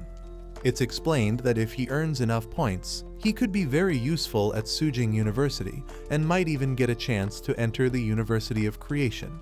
They say that's the elite of the elite, to the point where the best member of Sihai City got in and was the only one who could. She believes the protagonist could be the second, and Director Liu would smile with extreme happiness because of it. Lin Moyu wants to enter Sujing because his sister is there, but he'll take a look if he gets the opportunity. The girl quickly notices the protagonist's friend who is struggling to find a group to enter the dungeon because he's a level 11 knight. Lin Moyu notices this and says they'll take him along. The girl agrees with an excited smile. Elsewhere, an older man shouts, questioning why the dungeon was shut down since it could have caused a war among the country's powers for a few days. It's better to stay at the guild since he managed to reach level 16 and still has to wait for the exams. The blonde guy asks what they're going to do about the group who has been missing for a while, admitting he's worried about the situation. The old man says he found someone who will be able to track them down. If an unknown person did something, they'll have to face the consequences. The blonde notices his friends are together at that moment. He assumes they might be on some kind of date, which irritates the girl who says she'll tear him to pieces if he keeps it up. The friend says there's no need to take it seriously. She explains they're taking him into a dungeon and he'll be able to reach level 12 before the exam. In tears, the boy thanks them because the university he dreams of requires a minimum of stage 12, so passing the exam won't be a problem. The girl says she won't take him if he keeps acting weird. The blonde apologizes, saying that if she ordered his death, he'd carry it out on the spot. The girl keeps getting irritated, so the boy decides to change the subject, asking how long is left before their cooldown ends. She replies it will be at least 10 hours before they can enter the dungeon again and complete the challenge. Realizing this, the knight says he'll go kill some wild monsters and wishes the protagonist luck in winning Kaku's heart. The girl, annoyed, throws a fire blast at her insolent companion who keeps making those remarks. Desperate, the guy runs off, fleeing the fire blast amid laughter. Kaku says he's a complete idiot. Lin Moyu says he's just the type who likes to tease, so she doesn't need to worry so much about what he says. 10 hours later, the blonde guy says they must have chosen the wrong difficulty since this one is nightmare level. The girl tells him to just go with the flow. With a confident tone, she says she's not going to be the only one impressed by the protagonist's abilities anymore.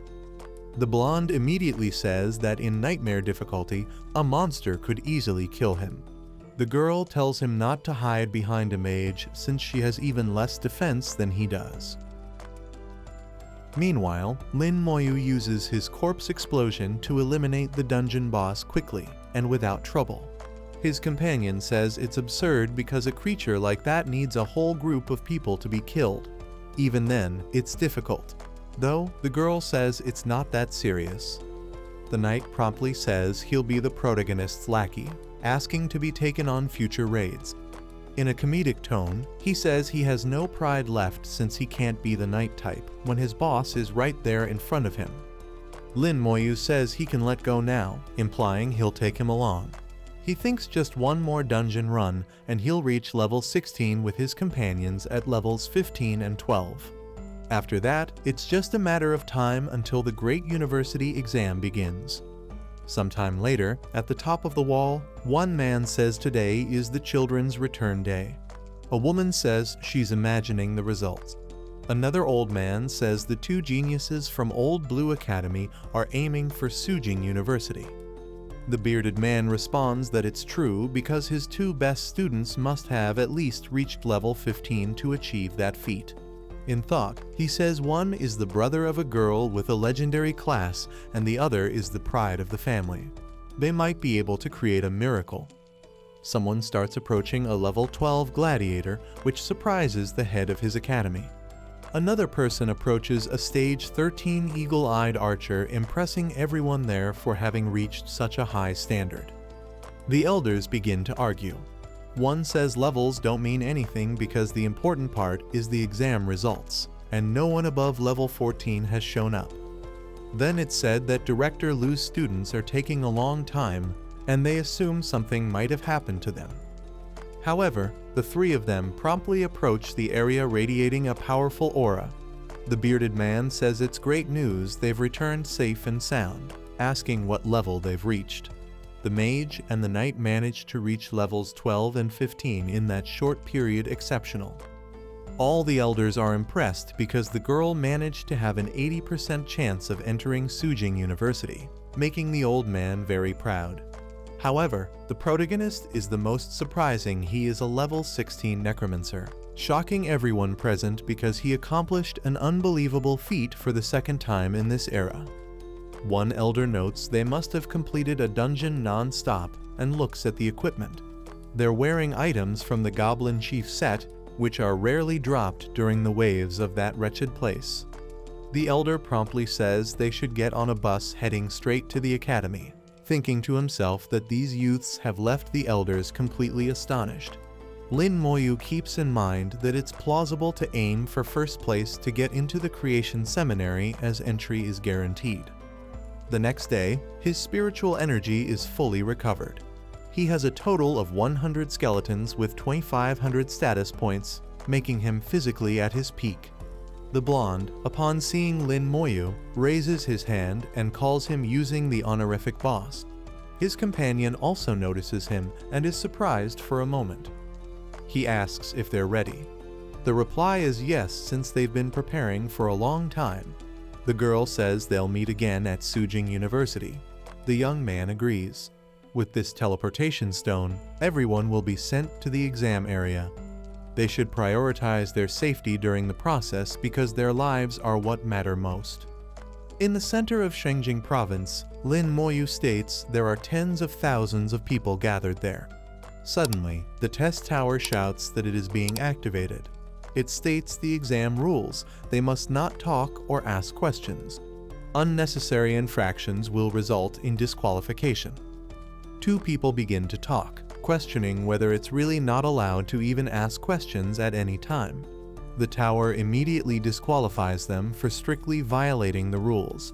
Lin Moyu says his friend must have realized this quickly, saying that's a good sign. It is explained that the test tower will give tasks according to their professions. Combat types will face extreme battles against powerful creatures.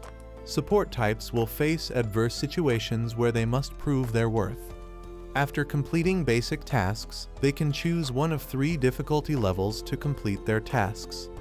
The exam points will determine whether they are selected for the universities they aim for, and the score is more valuable than gold coins.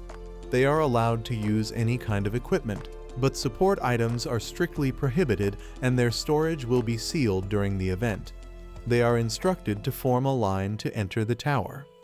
Lin Moyu realizes that participants across the country must number in the millions at this point.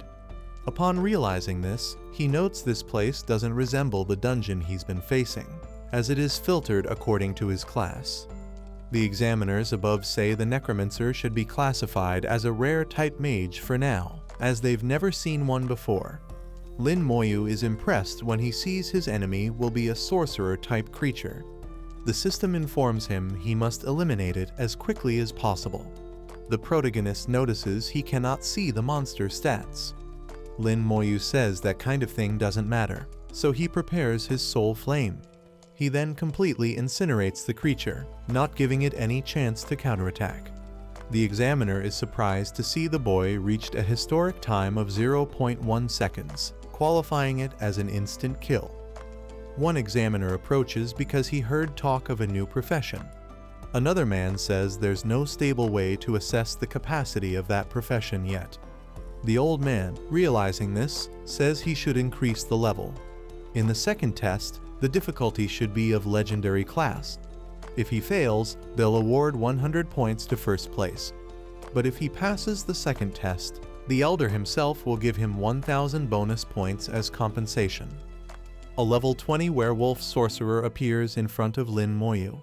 Quickly extending his hand, the boy uses Soul Flame to eliminate the creature. Everyone is surprised to see it was defeated with a single strike. The elder decides there's no need to continue, so he should proceed to the next stage. The tower announces the first phase of the exam has ended. Out of 10,000 people, only 5,000 have passed, and the results will be announced. The girl observes this and realizes the protagonist is truly absurd for having finished with a time of 1 second and won't let herself be defeated. The blonde questions why he's not among the top ranks since he should be in first place, assuming there must be a mistake. However, Lin Moyu wonders if he went overboard. The tower informs them that the second round may cost them their lives, so they must consider their limitations. In case of danger, they can shout for resistance and keep their points. Lin Moyu realizes this round is about killing the most monsters in 30 minutes. Wang Zihao, a level 16 berserker, decides he'll kill a monster on infernal difficulty to earn 5 times more than the normal level and reach first place. Kaku, on the other hand, realizes mages aren't good at close combat or effective against very strong enemies. Her victory lies in quantity. All the examiners calmly observe the participants since most are choosing infernal difficulty due to confidence in their current levels. However, none of them know which difficulty the necromancer Lin Moyu chose. One man says he wants to see it too. Lin Moyu smiles, stating the candidates will have a hard time fighting continuously for 30 minutes. But he is an exception and therefore selects infernal difficulty with extreme confidence. All the examiners notice this, declaring the protagonist must be capable of reaching the top ranks. After all, this young man seems like he came from heaven. 2 elite werewolf warriors are brought in to fight them, all level 13, which doesn't surprise Lin Moyu. He says their stats are extremely low, claiming candidates wouldn't have a chance to eliminate creatures of this level. He then uses his ability. Immediately, his level 16 skeleton warriors are summoned to the battlefield.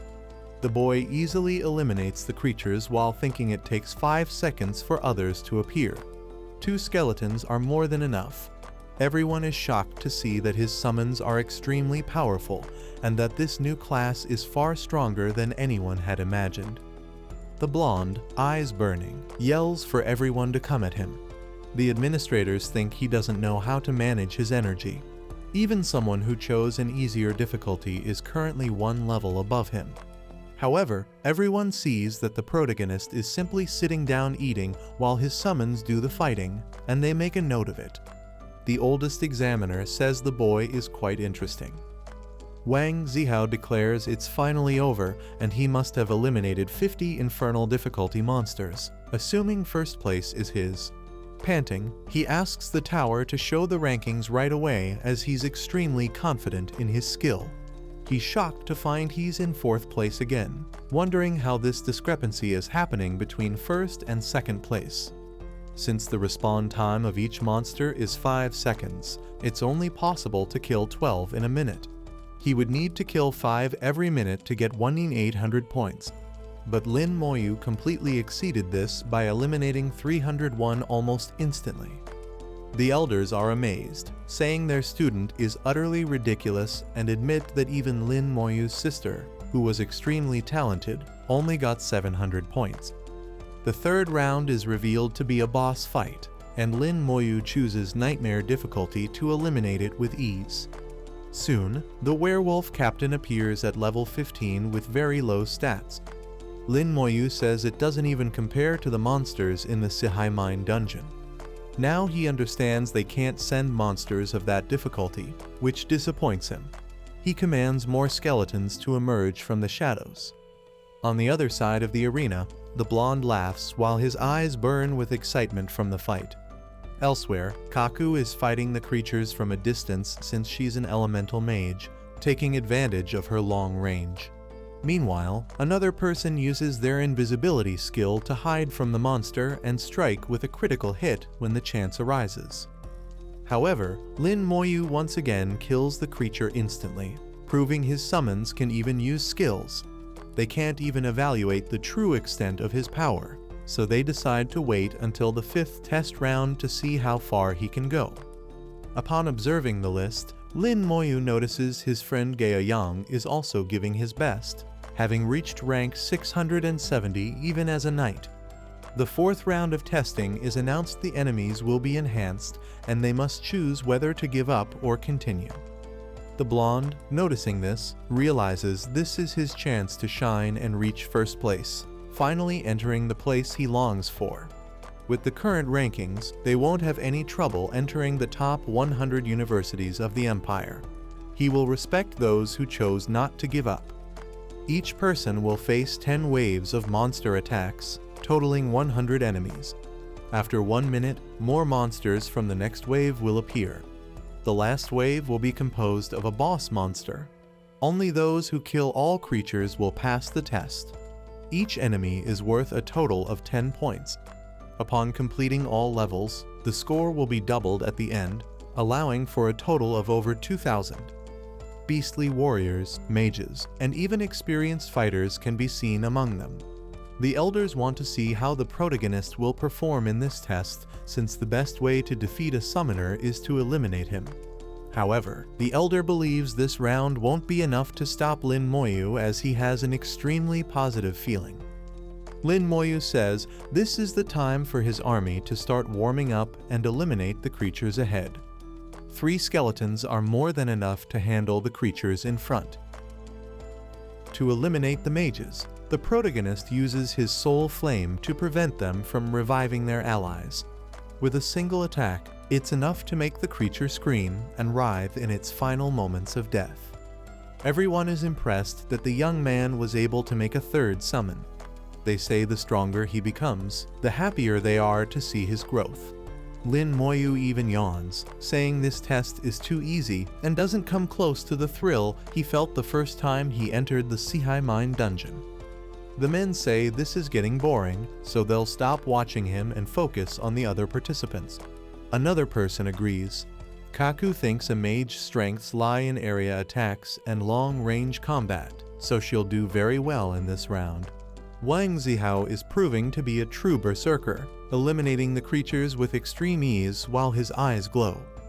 The participants say this is insane. The protagonist is absurdly powerful with skeletons that kill everything in their path.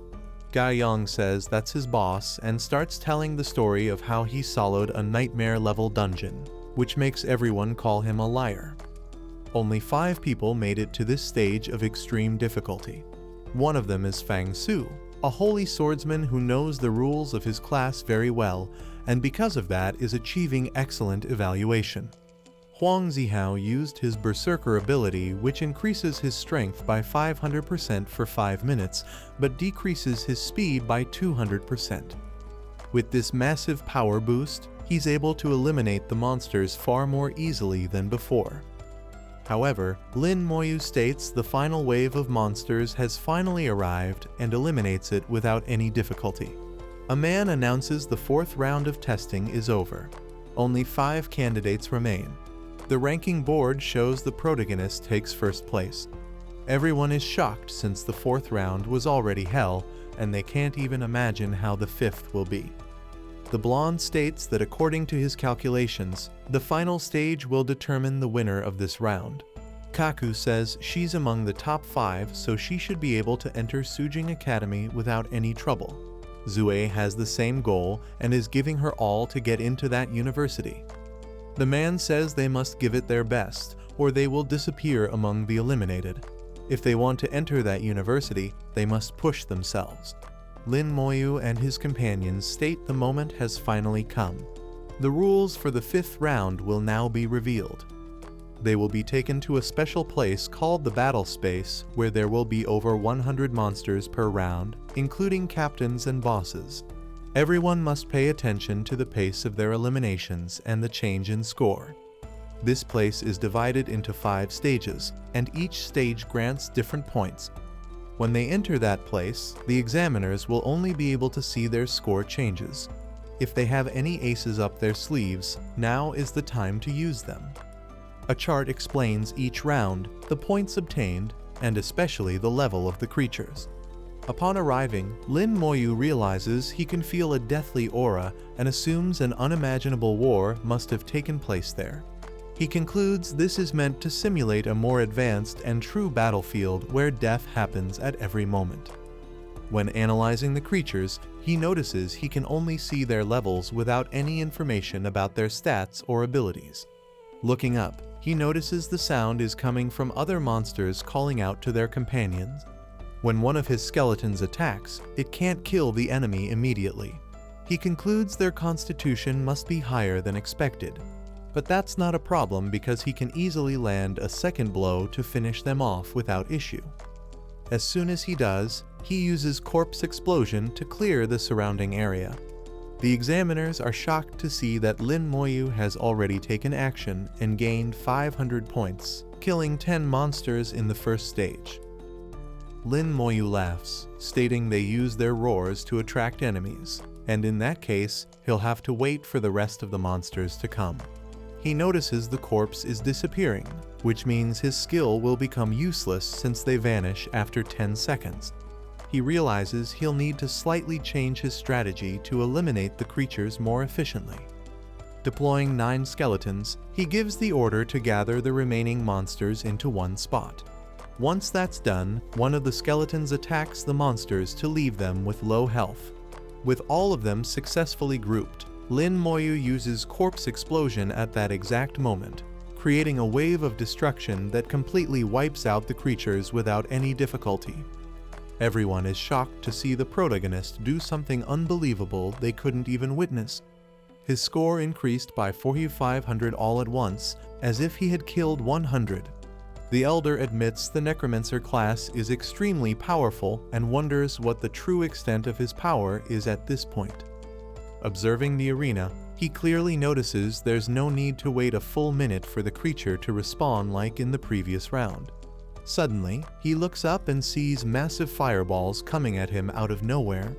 He immediately commands his skeletons to shield him from the attack so he won't take any serious damage. The creatures withstand the blow without any difficulty. None of them are destroyed or even break formation. The attackers are level 16 lizardmen sorcerers using a skill called Fire Rain. Lin Moyu says they finally showed up, and he's going to take advantage of it to start his turn. The horde quickly begins charging toward the protagonist to take him down. However, his army positions itself in front, ready to annihilate any threat that approaches their master. The skeletons swiftly begin defeating them without any difficulty. While Lin Moyu keeps walking forward with confidence, it becomes very clear the warriors are able to destroy the monsters without any struggle. Lin Moyu takes advantage of this to use corpse explosion, eliminating all the monsters that have been killed through a consecutive wave of thousands of explosions. Everyone is shocked to see the protagonist's score jump by 6,000 in an instant. They assume it's due to area attacks, which are incredibly powerful. The elders even begin to argue that this class has surpassed the legendary level, though one of them says they can't make that claim yet since being strong at a low level doesn't necessarily mean much.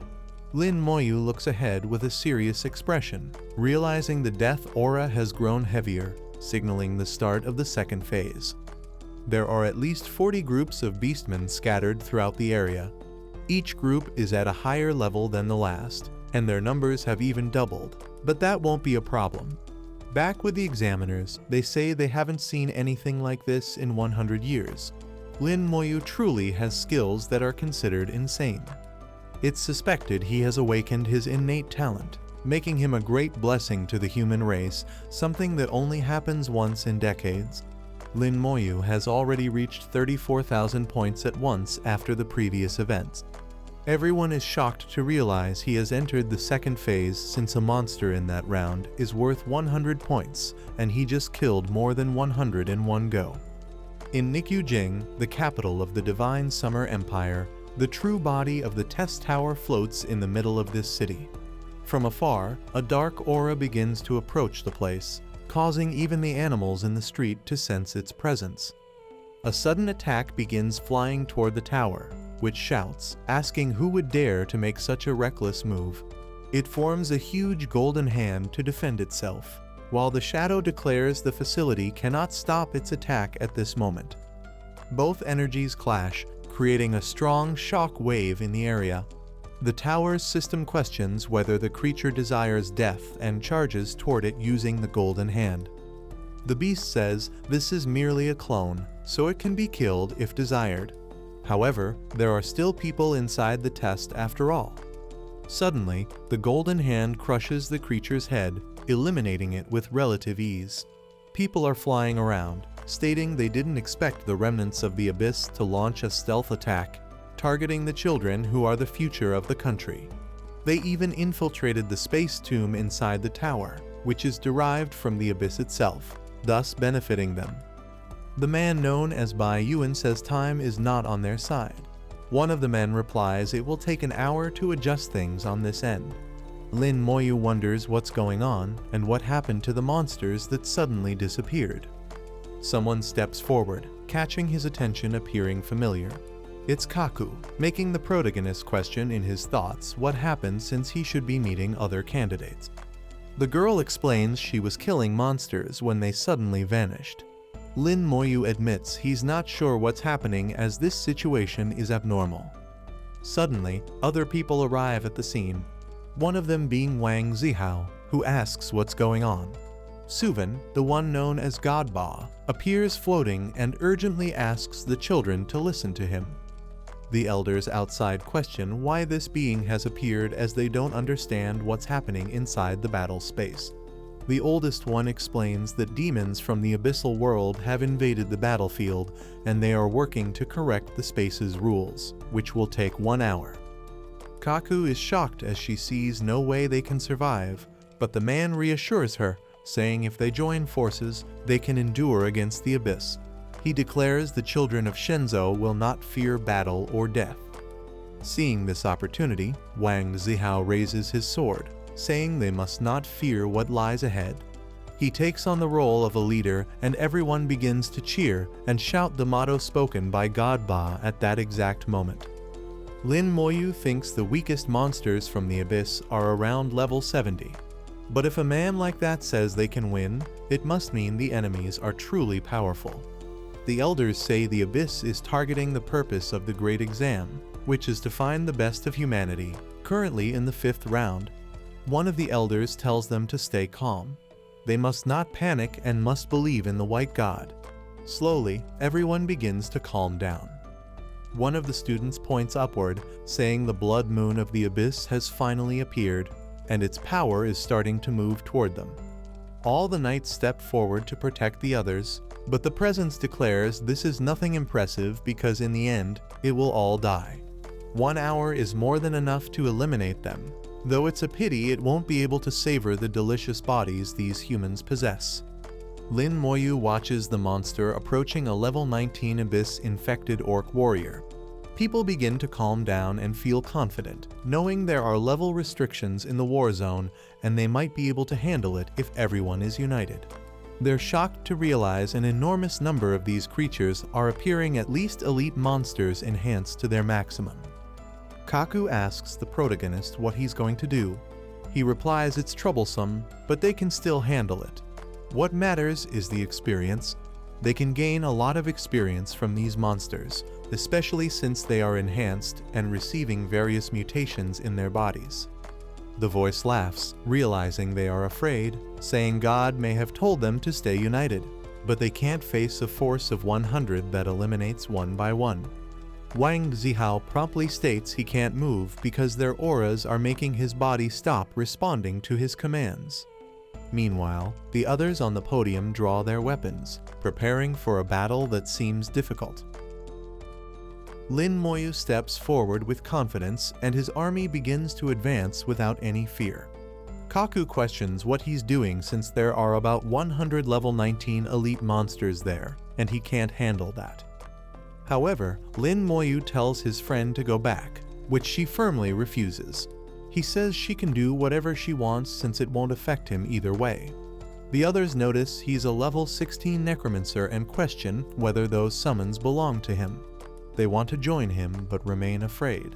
Even so, they overcome their own despair to try to follow the protagonist, who looks in their direction. The girl declares the people of Shengxia will fear neither war nor death as long as they continue breathing. The presence laughs, saying someone really wants to die, calling him brave and claiming he could be considered worthy of becoming a slave to the Demon King. It says as a proposal the protagonist won't be able to refuse the gates of the abyssal world will always be open to him.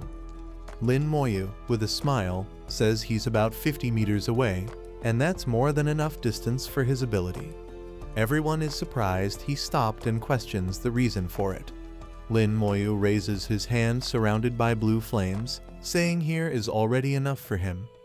He summons his entire army from the shadows to aid him in this difficult confrontation. A total of 100 are summoned, shocking all the other test participants since this class is truly unique. The spy admits the speed is incredible even with a class focused on speed. She can't compare to these monsters. With a single furious strike ability, the army can handle the monsters without any difficulty. However, some of them remain alive and even manage to counter the skeleton's attacks. Lin Moyu estimates their constitution must be around 3,000 strength. He thinks for them to withstand attacks, a creature's constitution must be around 3,500, which is perfect for using corpse explosion since it gets stronger. As soon as one is eliminated, Lin Moyu gains the equivalent of 8,000 experience, a good amount at that moment. He uses corpse explosion to eliminate them easily and gather all the points for himself. A flash appears in the sky, marking the beginning of something much greater. Everyone wonders what happened since the body that was there has now vanished amid a blast of energy. Those who die by explosion turn into another larger blast afterward like a chain effect. They are shocked he killed them all and question what kind of ability that is and why it's so powerful.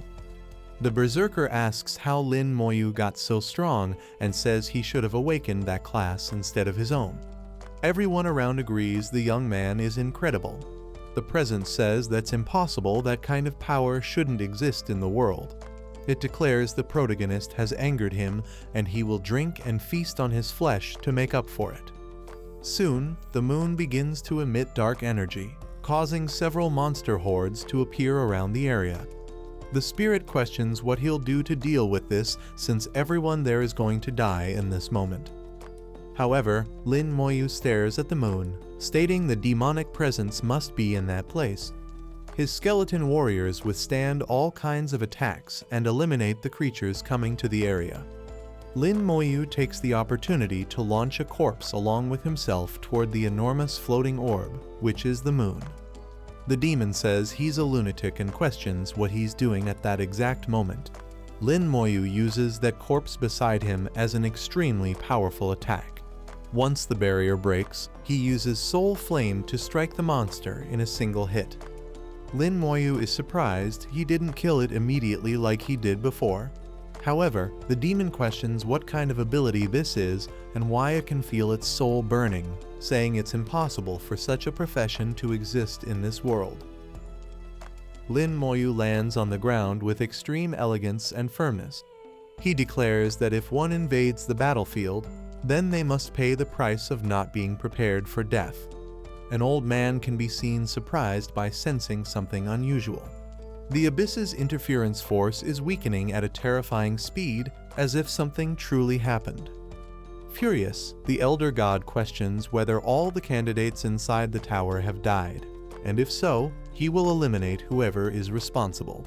However, the older one says he can feel the life aura of many human beings, and the Demon King's consciousness aura has returned much weaker and was injured. Promptly, God Ba admits he was startled for a moment. The old man tells him not to release his killing aura like that, as it is extremely terrifying. Suvan God Ba says this is strange and questions who could be capable of injuring him.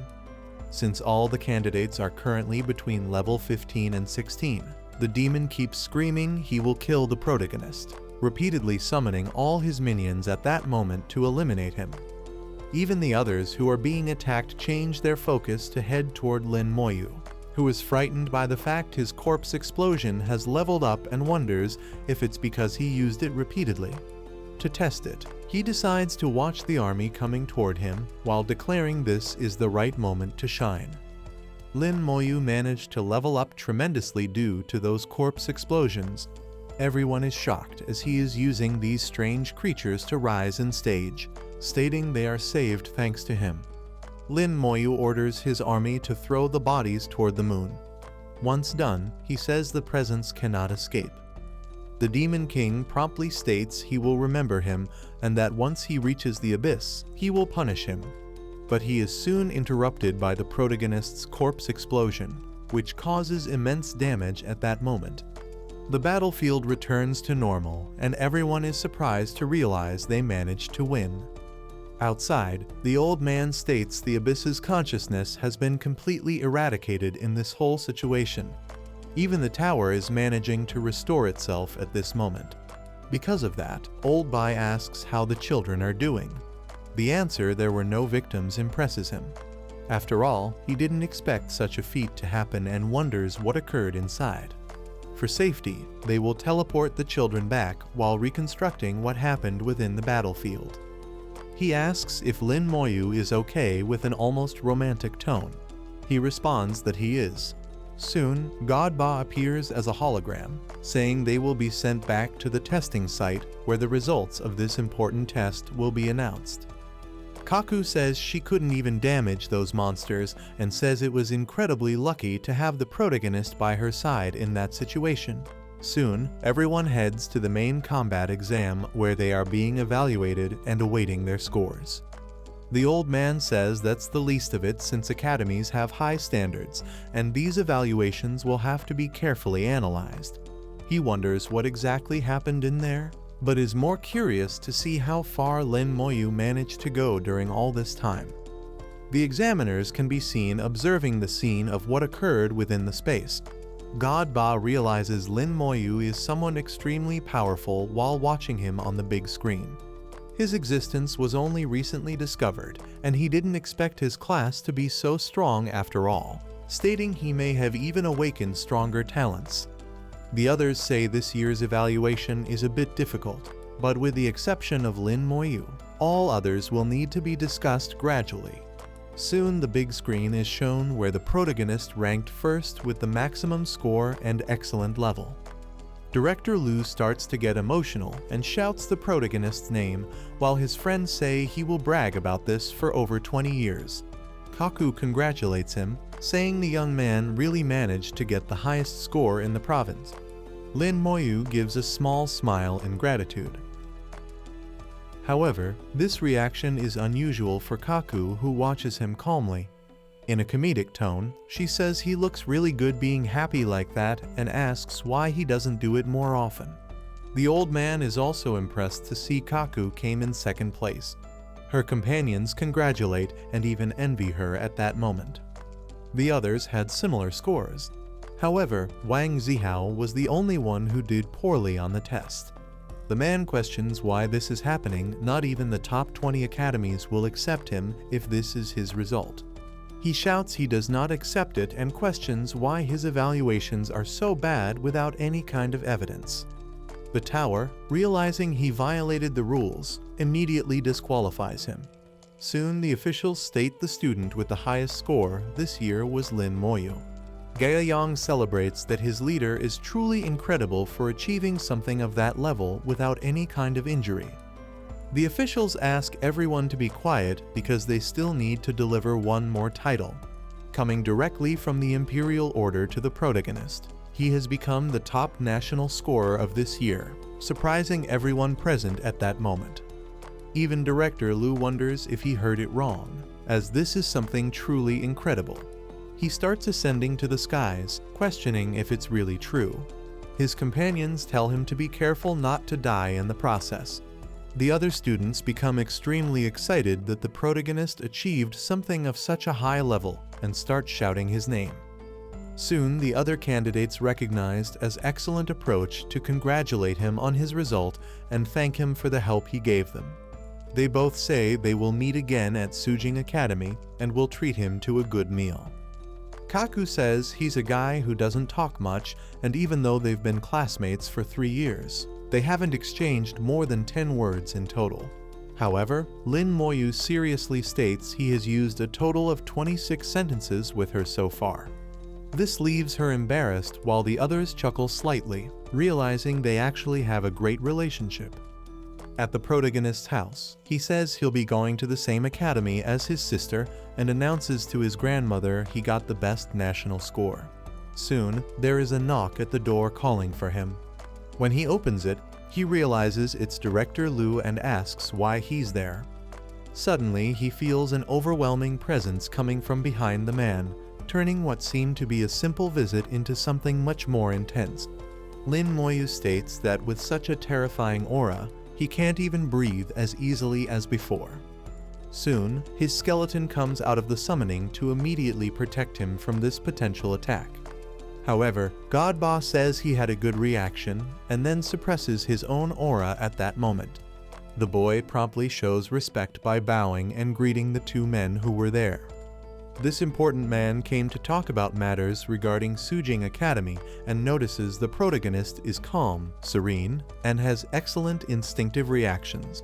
Soon, dusk begins to turn amidst the boy's situation. The director asks not to mind since the protagonist's sister is currently at the academy, meaning he has been living alone for this past year. This god knows very well that having both siblings entering such a notable academy is something extremely rare after all. Upon observing the skeleton warrior, he questions how its attributes can only be 250 despite fighting against unbelievable monsters. The young man is impressed as apparently others cannot see the attributes enhanced by his passive skill. Soon, the man promptly asks what talent was awakened. The boy explains it's something related to amplification that increases the level of all his abilities and stats. The man now understands how everything makes sense and says he has 2 things to discuss, first a reward and second taking him to the academy. Lin Moyu asks what kind of test will take place in the coming days, which was mentioned by the elder. He's told not many details can be revealed. Lin Moyu is surprised it's up to him to decide. Since it's such a secret, the nature of this objective must not be ordinary. The man explains he can't say much, but this test is a very rare opportunity, and originally he wouldn't even have been able to participate in it. Lin Moyu accepts. Soon the man laughs, saying he will now hand over the rewards for the national first place, which apparently are some skill scrolls. The old man first hands over a card with 100,000 points due to his score. Such a score is worth more than gold coins at the academy. The second part consists of skill scrolls that are extremely rare even for the most experienced. As for the third item, it cannot be given at the moment as it will depend on his performance in the battlefield space of the Summer Divine Tower, something very precious. Lin Moyu understands this and states that for Lord Bai to be reminding him of it, it must be something extremely important to do in that tower. The man tells him to get ready because he will take him to Sujing Academy. Outside, the director says goodbye to the protagonist, wishing him good luck on his journey. As soon as the teleport is completed, the facility of what the academy looks like can finally be seen, the one Lin Moyu always wanted to enter. The young man looks at the gate, impressed by the architecture of the place for a moment. Godba decides to explain that the entrance is a kind of weapon that even high-level specialists would pay a price to try and force their way in. It's explained this is the residential area where he will stay and someone will come to guide him the next day. A person approaches a red-haired boy who questions the identity of the protagonist since Godba is being extremely cordial and even polite to this person. The redhead asks if he is Lin Moyu and asks where he would like to stay during this month. They have several dormitory options for 4 people, 2 people, or 1 person, each with a different quantity and a huge price difference. The boy says the protagonist should save his points because he'll need to use them later. Lin Moyu agrees and chooses a single-person room. The redhead is surprised by that and asks if he's sure since earning points isn't exactly easy. Lin Moyu says yes. As soon as they arrive at the place, the boy is going to scan his identity card to register the payment. The machine deducts a total of 2,000 points, but then the boy is shocked to see the protagonist has more than 133,000 points at the moment. The boy says it's a reward for being the national champion, surprising the other, who says he must really be someone powerful to have achieved such a feat. With a smile, he says this room is now his dorm and tells him to get good rest and not forget to pick up the communication device. Lin Moyu looks out the window and notices people practicing their skills. In this kind of atmosphere, he thinks leveling up will be pretty quick. The next day, someone rings the doorbell, causing him to end his meditation. A familiar face asks if Lin Moyu remembers her. The young man says he would never forget someone like her. They both head out, and the assassin says she's taking him to grab some breakfast and show him around the academy. At the cafeteria, Lin Moyu is grabbing a bit of food while his friend is piling her tray high.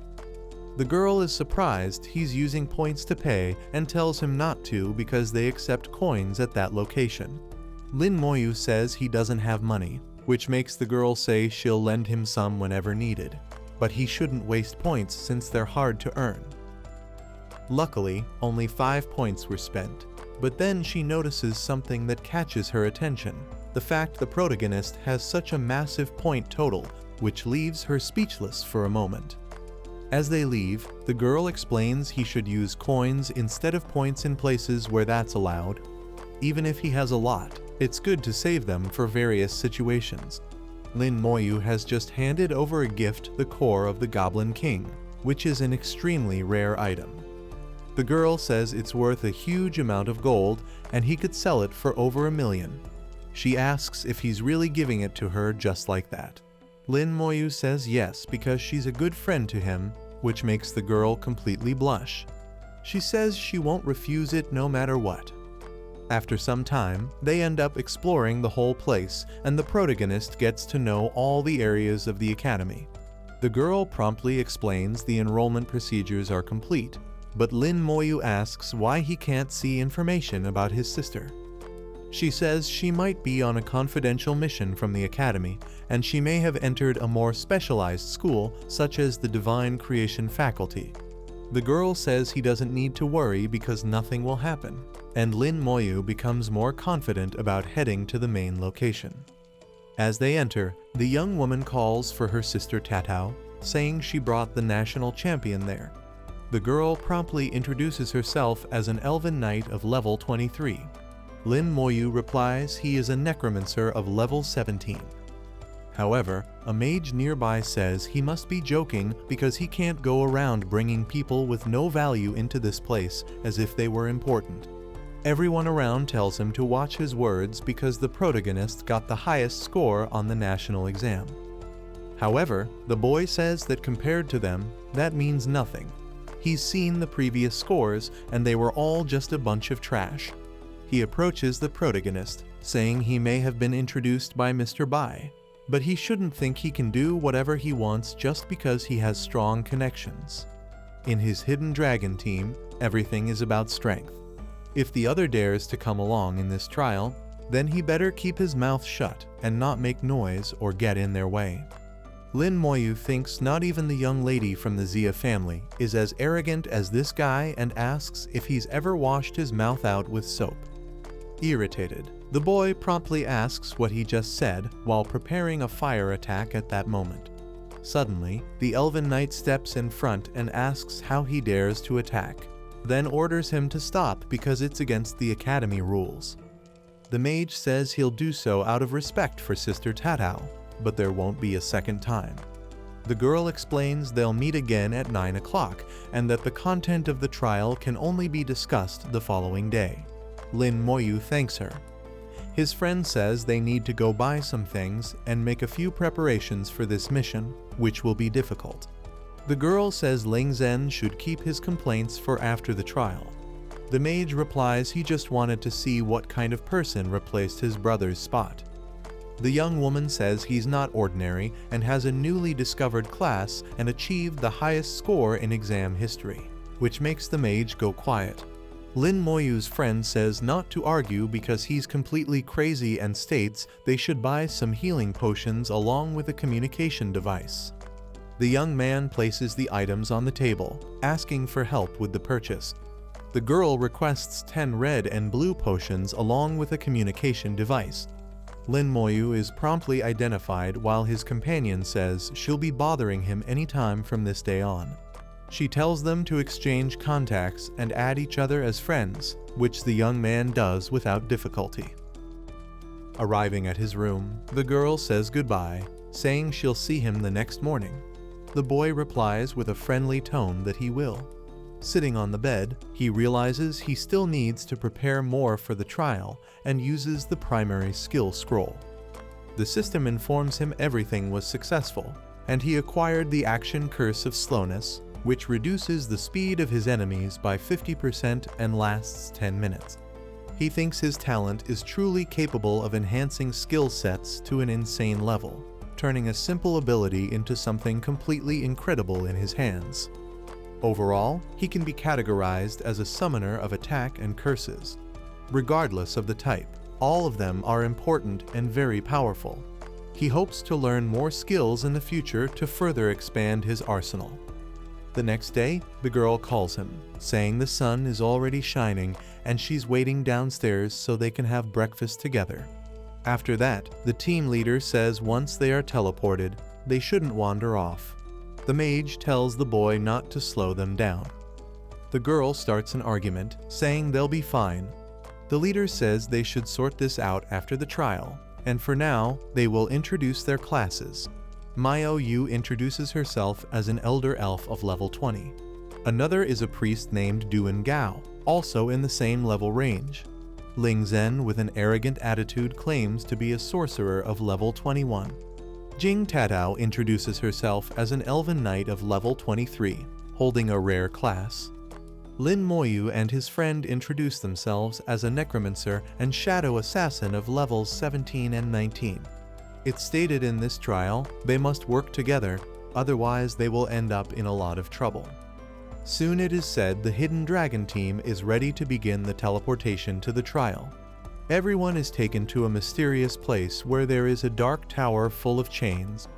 The young woman recognizes it as the divine structure. Lin Moyu realizes the monument is in the sky and wonders if it is this divine power that is teleporting them. They have arrived at the Mermaid Island, which is located within that enormous structure.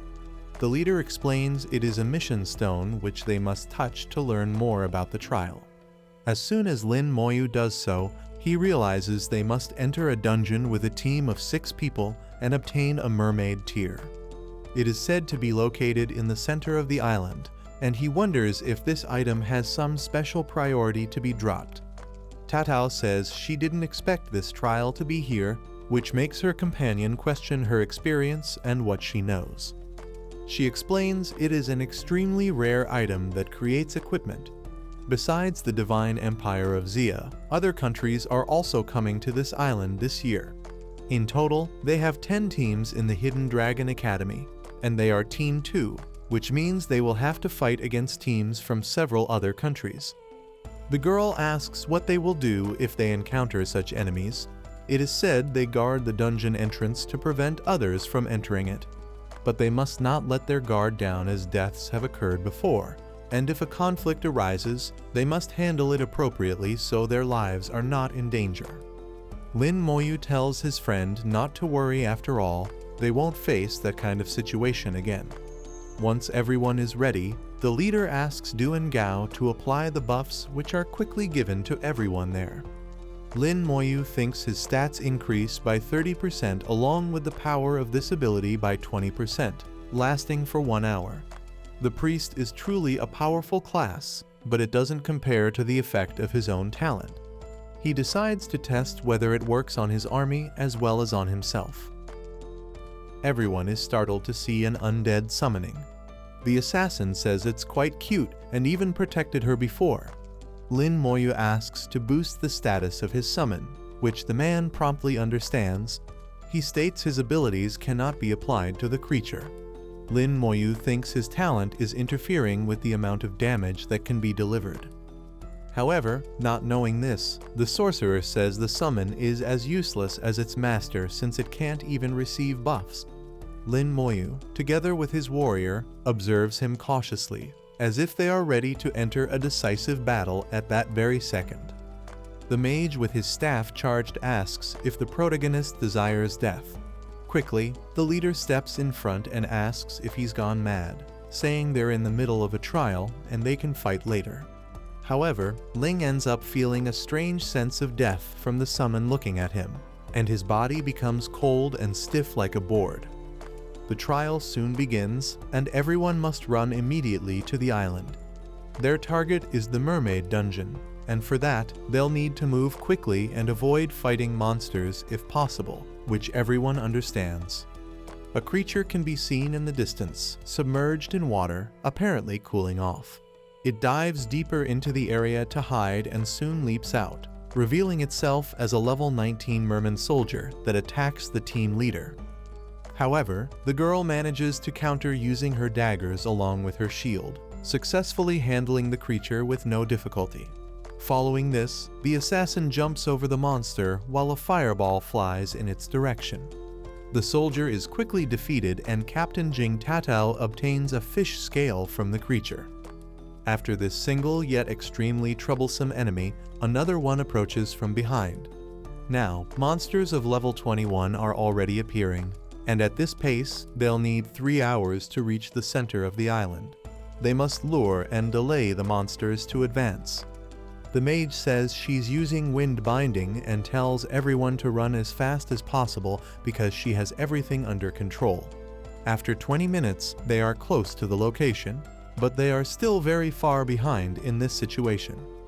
She questions whether they will have a chance to advance. It is said there are many monsters, and only a few can be controlled as they already reached level 22. Attacking directly will put them in danger, and they cannot afford to be surrounded. It would take more than an hour if they decide to take another path. Lin Moyu promptly steps forward, saying he can do it. The mage mocks him, saying he's just a level 17 rookie who should keep hiding behind the women in this situation. The captain asks what his plan is. He says he can simply use his skeleton warrior to distract the Triton monsters and create an opening. The young woman understands this and is surprised, then says she'll leave the situation to him. Quickly, the creature charges forward and everyone notices it has extreme agility, even at level 17. With a clear path, everyone moves forward to head toward the center of the island. Soon, the skeleton is recalled back into the summoning space. The leader says Lin Moyu did a good job, and she owes him a lot at that moment. The mage keeps saying they would have already reached the top of the mountain if his brother were there. The assassin tells him to shut up because he can go alone if he wants to. The sorcerer continues being arrogant, saying the protagonist is degrading himself and not showing anything useful. Myo Yu says this is the last chance he's giving him. Suddenly, the girl ends up shouting for everyone to run as fast as possible because several monsters are coming toward them. The leader orders an immediate retreat. They realize the one responsible for this is someone from another country who possesses the unique class of Shikigami Summoner. This man uses several magical and strange papers, throwing them at the group, causing mythological figures to appear. Everyone says they've heard he can even summon ancient gods. The mage asks what they're doing because at this rate they won't be able to reach the top of the mountain. The summoner orders them to stay there, saying the mermaid dungeon belongs only to his country, and then laughs boastfully. Everyone in the group curses him and says he spared no effort to subdue such weak people and that they can't wait to kill him. The leader asks if Lin Moyu can do something. The boy raises his hand to perform a feat using his skeleton warrior to lure the monsters in another direction. Though it's said unfortunately 2/3 of the monsters are still there. Lin Moyu surprises everyone by summoning a second skeleton warrior and giving the monster a pat on the back, telling it to go lure the monsters. Quickly, as the other horde arrives, the protagonist's summon appears to attract them, and everyone is extremely grateful for it.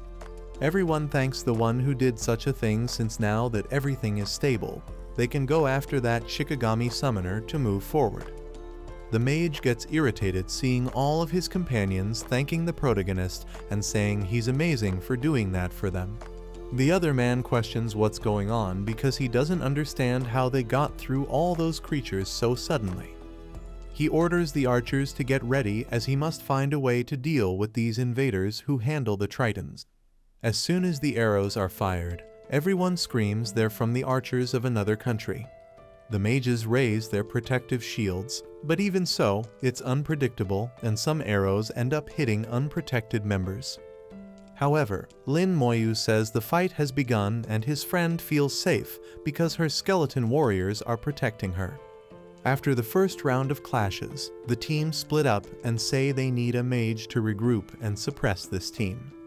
The arrogant one approaches the captain, saying he wants to join another team at that moment. Either he stays and the protagonist leaves, or the opposite, and the captain must decide.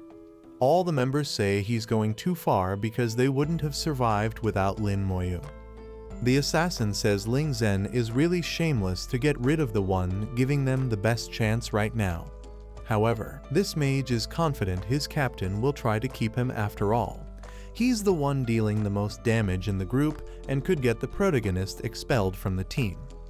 But the woman stands up and says that if that's the case, then Ling Zhen must leave the team immediately.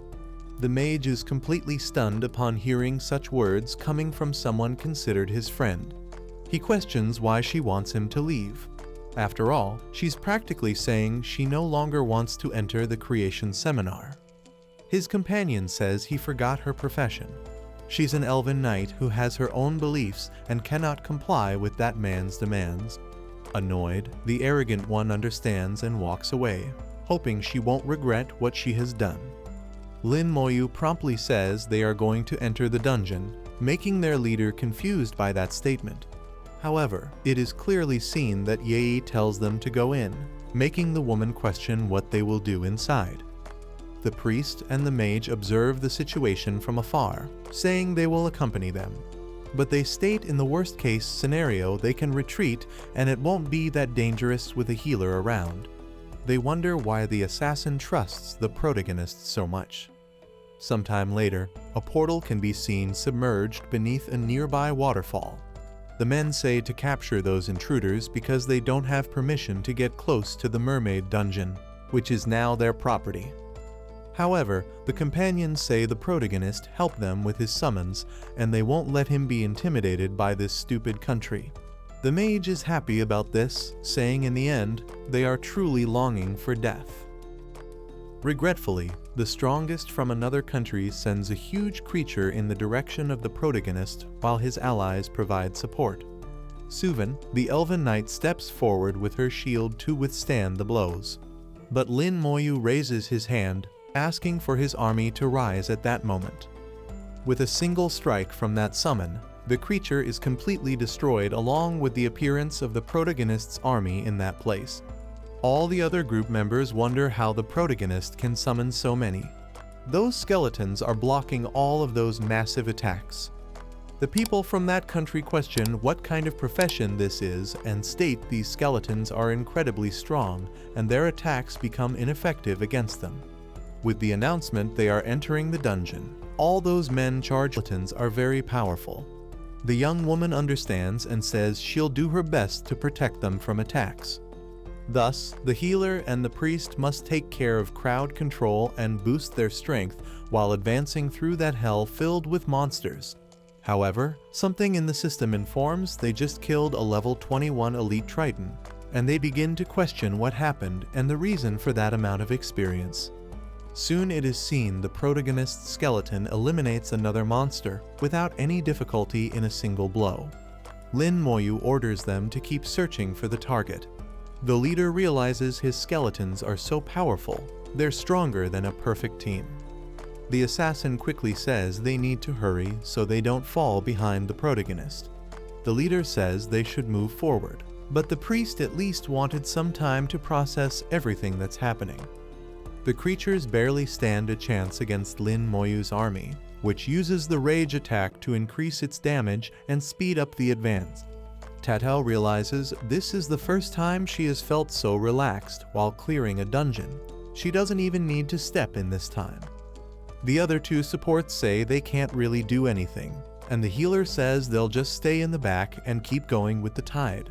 Suddenly, they end up arriving at a dead end, and there are apparently no dungeon monsters in this place. The assassin tells them to look down because the boss seems to be right here and now. A queen triton serpent of level 23 appears with absurd stats, even higher than the goblin king Lin Moyu faced. The woman says she'll lure the monster. Lin Moyu tells her to stay back because it's not necessary. Lin Moyu's army jumps down from above to eliminate anything that opposes their master's existence. However, the boss uses a move called Whip to eliminate those who get close. Everyone notices the serpent is very agile, even in an unfavorable location, and despite having such a large body. Lin Moyu states there's no need to worry and thus uses his slowing curse. Everyone notices the serpent becomes chained at that moment, with its speed becoming even more obsolete and futile than before. The group leader is impressed by this ability the protagonist possesses. He claims it's nothing special and is just a necessary support. In her thoughts, the girl acknowledges the necromancer class is extremely powerful and wonders what else it can do besides these summons and unique abilities. The snake continues to retaliate against the attacks to survive the onslaught and uses a move called Death Strangle. Upon noticing one of the creatures coming in its direction, it spits extreme venom toward the protagonist's skeleton. However, since they are undead, the poison has no effect on them. The monster attacks the serpent. Soon after, it thrusts its sword into its mouth to finish it off right there. Everyone can feel the ground around them collapsing. The system informs they have just killed the level 23 Triton Queen's serpent and receive 50,000 experience points for it. The priest is in disbelief because he did nothing and still gained a lot of experience. The assassin tells him to stop talking nonsense and keep moving so he doesn't get left behind. The eldest says they should follow Lin Moyu, as the name of the last boss was the queen of the Triton's pet. So, the next enemy lies ahead. As they walk, a putrid smell of rotten fish is clearly noticeable in the area, which reveals itself to be a cave with a temple beneath it made of ivory. Inside, there's a massive number of monsters waiting at the site, which begin to be counted. In total, there are 60 patrols, meaning 180 Tritons, and all of them are enhanced elite monsters that can't even be compared to the previous ones. Lin Moyu, with a flame in his hand, thinks to himself that the more monsters there are, the better it will be for him. The leader promptly questions what he's doing, as his skeletons are very strong, and even so he wants to follow a path without any strategy. It becomes clear these creatures are extremely powerful, far more than any others they have faced before. They soon use a skill called Stunning Thrust, while the skeletons retaliate with furious attack. The assassin tries to warn that other patrols are advancing, and this could get worse. However, Lin Moyu raises his hand and tells her to cover her ears because something unbelievable is about to happen. With that done, a flash stains the young woman's face completely. A huge number of system windows appear, saying they gained experience for killing the Triton soldiers. They wonder how such a talent can be so powerful and had never experienced a notification spam like this before. Soon, the palace door finally begins to open to reveal the final creature waiting for them, the Triton Queen, a boss-level monster with devastatingly high stats. The protagonist's friend observes for a moment and begins to fall into a trance, advancing in that direction with her defense completely down while loudly saying how beautiful she is. Lin Moyu grabs his friend and his skeleton stops the others from moving forward because it's a mind-controlling enchantment. The support uses a skill called Cleanse Mind and wonders if the protagonist wasn't affected after all. The confused assassin asks what happened to her because she doesn't remember. Everyone around feels exhausted. The healer explains this boss has an enchantment spell, and if it weren't for the protagonist stopping them, the entire group could have been wiped out. Several bodies can be seen being thrown into the place, and the queen's aura begins to spread throughout the area. Her appearance changes to a more slender and demonic form at that moment. She uses a skill called Terrifying Scream that echoes with the water she releases. The team leader states that with a normal team, it would take less than an hour to defeat her, but she can't predict Lin Moyu's movements or what he will do. The queen's power stats are something even the skeletons can't compare to. The assassin adds something that comes to her mind. It's like a pack of wolves foolishly trying to attack a lion where it's hard to tell who will be the winner and who will be the loser in this fight. The monster promptly uses its trident to charge at the creature. It throws it at one of the skeletal soldiers to finish it off quickly. The system informs him the skeleton was completely destroyed but can still be revived. The team leader orders the priest to prepare because the battle is about to begin at any moment. As soon as the protagonist's skeletons fall, they will advance. But Lin Moyu says there's no need for that and extends his hand forward using the slowing curse. Chains promptly spread across the queen's skin, covering her back and torso. As a defense, she tries to use the Wavy Wave's ability to attack them and eliminate the threats in her castle. It's visible the skeletons manage to partially withstand the blow, but some end up being destroyed in the process. The system informs the protagonist 12 of the soldiers have already been completely obliterated at this point. The leader says they can't hold out much longer and it should soon be her turn, telling Lin Moyu to order the others to fall back. But the boy shouts no and uses his ability to raise all his soldiers, summoning more than 87 at that moment. Everyone watches this completely insane scene unfolding in front of them. In shock, they question how this is happening. It even feels like a dream. It's no wonder the assassin has so much faith in him. But even she didn't know he had gotten this strong and has been doing it at a pace far beyond her expectations. It's clear the boss is having trouble dealing with multiple targets attacking at once. She uses an ability called Queen's Tears to try and clear the area. It's explained this lowers their sanity by a certain percentage, but Lin Moyu states his skeletons are dead souls and feel nothing. A queen crying red tears can be seen while being defeated, giving the protagonist more than 80,000 experience. Soon, the Triton's tear is obtained, and they manage to complete the mission with extreme ease. Everyone says with this they might even get into the Genesis Academy, and they thank the protagonist, saying Ling Zhen was useless in the end. Lin Moyu asks if his friend has an artifact to reset. Once confirmed, she asks if he's planning to do something soon. With the item in hand, the girl says she'll use it immediately to reset the dungeon's cooldown. Everyone outside is shocked to see the protagonist already left at such speed that not even half an hour had passed. They start laughing and say they didn't even face anything and ran away, adding the protagonist's skeletons are just for decoration. Lin Moyu's companions say it's fine not to clear the dungeon because what matters is his life, and they ask him to come back. However, the mage is upset they didn't die and wonders what's the point of going as a group if they're just going to run away like that. They shout no one else has entered the dungeon and everyone must be cautious right now. The assassin reassures them, saying they can relax because the protagonist is with her. Yao says they'll follow the plan. Her companion happily agrees and uses the recharged talisman. Everyone is shocked to be going back in because it's an extremely rare item and it was used to enter nightmare mode again. The woman says they can only trust them. Her companion excitedly replies they've already seen Lin Moyu's ability, so they'll be fine. Even in nightmare mode, the protagonist was able to clear the dungeon with no difficulty, and so they relax for a moment. Inside the dungeon, the girl hadn't expected the necromancer to help her level up so soon and tells him not to give up along the way. He says he won't.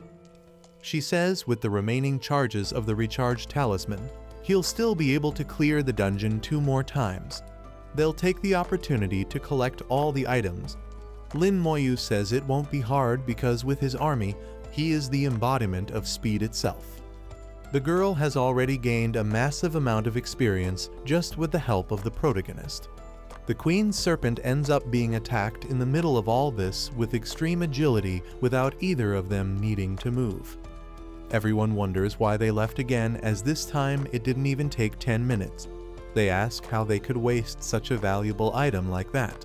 The girl, upon hearing those complaints, sticks her tongue out at them and uses the artifact to reset the cooldown. Everyone is surprised they finished at such an advanced speed and say the protagonist is much more capable than they thought. With both of them back at the location, they start a timer saying they'll see if they can be even faster this time. Lin Moyu thinks she looks like a speedrun player. The two of them quickly manage to eliminate the Queen without any difficulty, beating the goal in 8 minutes and 58 seconds 3/10 faster than before. The boy says they're done and they're going back while his companion is excited to see everyone's faces. As they leave, it's clear the others are still laughing at them, saying they're wasting their chances and betting they ran away without even seeing a single monster. Tatao approaches, asking if everything was obtained. The answer is yes with a hand signal. Suddenly, they see the dungeon disappearing and question how that's possible since it shouldn't happen. At that moment, it's already completely gone, which would be impossible unless all 3 tiers had already been turned in. They realize this was the case with the protagonist, who says they already finished there and should leave as quickly as possible. The red-haired one shouts not to let them escape as those items are extremely valuable and must be taken from them immediately. Suddenly, the group is surrounded by all the men who order them to hand over the tiers immediately. Some question how this is possible, but with the dungeon gone, there's no other possibility, and they start calling them thieves for taking everything. The air around the protagonist's group begins to grow heavy. An overwhelming presence of someone from a legendary class stares at the protagonist with an extremely angry look. It's clear his face is pale like a ghost, and he uses all his aura to bear down on the elf. She can only tremble in fear upon seeing this, thinking her death is closer than ever. But Lin Moyu decides to calm her down by using the Soul Flame spell at that moment. He fires it at the massive Shikigami summoned by the man. The creature is quickly obliterated without any chance of resistance from the attack. The man is surprised and angry at the same time, saying they deserve to die for committing such a blasphemy in front of him. The old man uses his Shikigami summoning with a paper in his hand. He soon summons a massive creature that flies across the skies. He commands the monster to wipe them all out to take the items. The allies say the attacks are useless because they won't even scratch such a massive creature protecting him. But Lin Moyu promptly uses his shadow ability to summon his army. The skeletons charge with their fury attack and strength exceeding 2,700. With a single strike, it is seen the creature falls to the ground due to the immense damage it took. Not even Lin Moyu knew it was so weak, and everyone claims he is an unprecedented monster. The summoner ends up receiving the damage from the Shikigami that was defeated at that moment. The skeletons continue advancing, even after having eliminated the massive creature. The man with tied back hair spits blood while feeling the damage from his summons returning to him. Lin Moyu raises his hand, telling his entire army to head toward that enemy to eliminate him.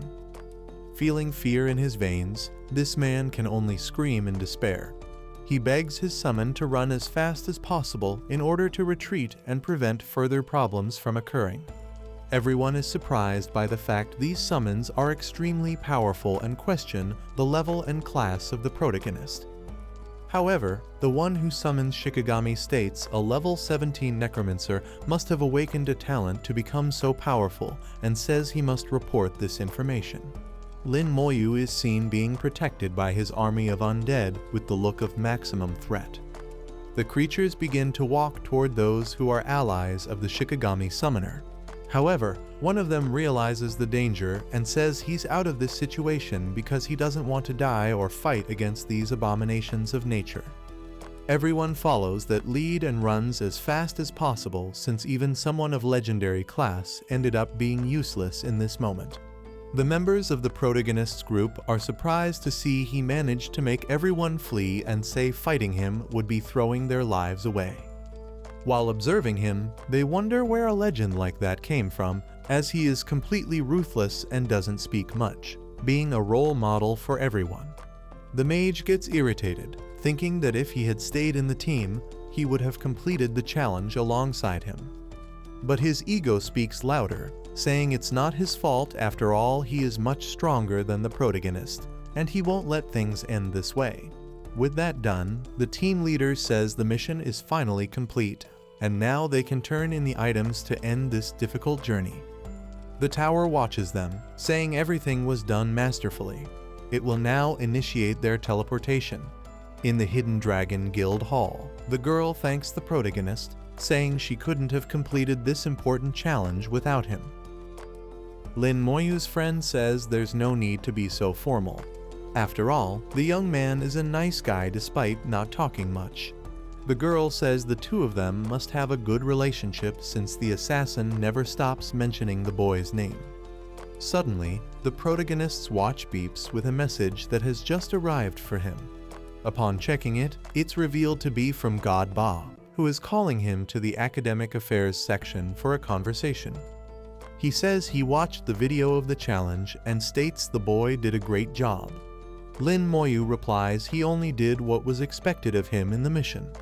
The man is impressed by the calm and serene demeanor of the protagonist and asks him if he knows what the tears he obtained are for. Lin Moyu promptly says no, breaking the mood and wondering in his thoughts if those items are really that important. It is explained that with proper use, those who reach level 40 can unlock talents with the help of this tier, and that is still extremely rare. It was fortunate he was there and acquired all the mermaid tiers. He asks if there's any reward he would like. After all, he'll do his best to fulfill his request. Lin Moyu says he hasn't gotten any information about his sister and wonders if he might have a chance to ask God Ba about that. Lin Moyu asks if he could be given some information about someone who is important to him. The old man knew he would make that request and says his sister is at the Seminary of Creation and her information is hidden for that reason, as that place is extremely confidential. Lin Moyu widens his eyes upon realizing this, as Tatao's greatest wish was to enter that place and his companions had already told him it was a good idea.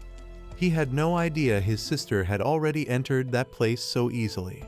She entered the university in just over a year and within 6 months had already joined the seminary with extreme ease. Due to the rules of this university, the man is forbidden to speak of such information. If he's concerned, he may enter the place himself. That way, he can find his sister, and he says he will send the necessary requirements for entry into the Seminary of Creation to help him. But this old man was already going to talk about his sister, so he won't count that as a reward and tells him to choose another. Lin Moyu thinks there's a rare item he wants, namely the cooling talisman, which is very useful for increasing his strength. God Ba laughs, already imagining he would want that, but says it's not easy to obtain and he'll have to complete a challenge to get it easily. Lin Moyu says he has no problem with that. After all, even without the item in his hands, he will still be able to achieve such a feat without any difficulty. The old man holding a stone in his hand says he must be at level 20 to complete this and tells him he can go to the instance wing of the university to speed up his leveling, thus concluding this is a teleportation stone and not everyone is qualified to enter such a place, much less possess an item of this type. Without any delay, Lin Moyu uses it, impressing the old man, who admits he just finished one challenge and is already off to another. Lin Moyu promptly appears at the location. Several teams can be seen looking for people who can enter dungeons with them. The boy looks at his watch, realizing he needs to be above level 30 to enter the Seminary of Creation. Upon observing all the information, he wonders if his sister managed to hit that goal in just 3 or 4 months after entering this university. The infernal difficulty is very hard, so he likely won't be able to complete it alone, and he wonders what he needs to do to earn contribution points.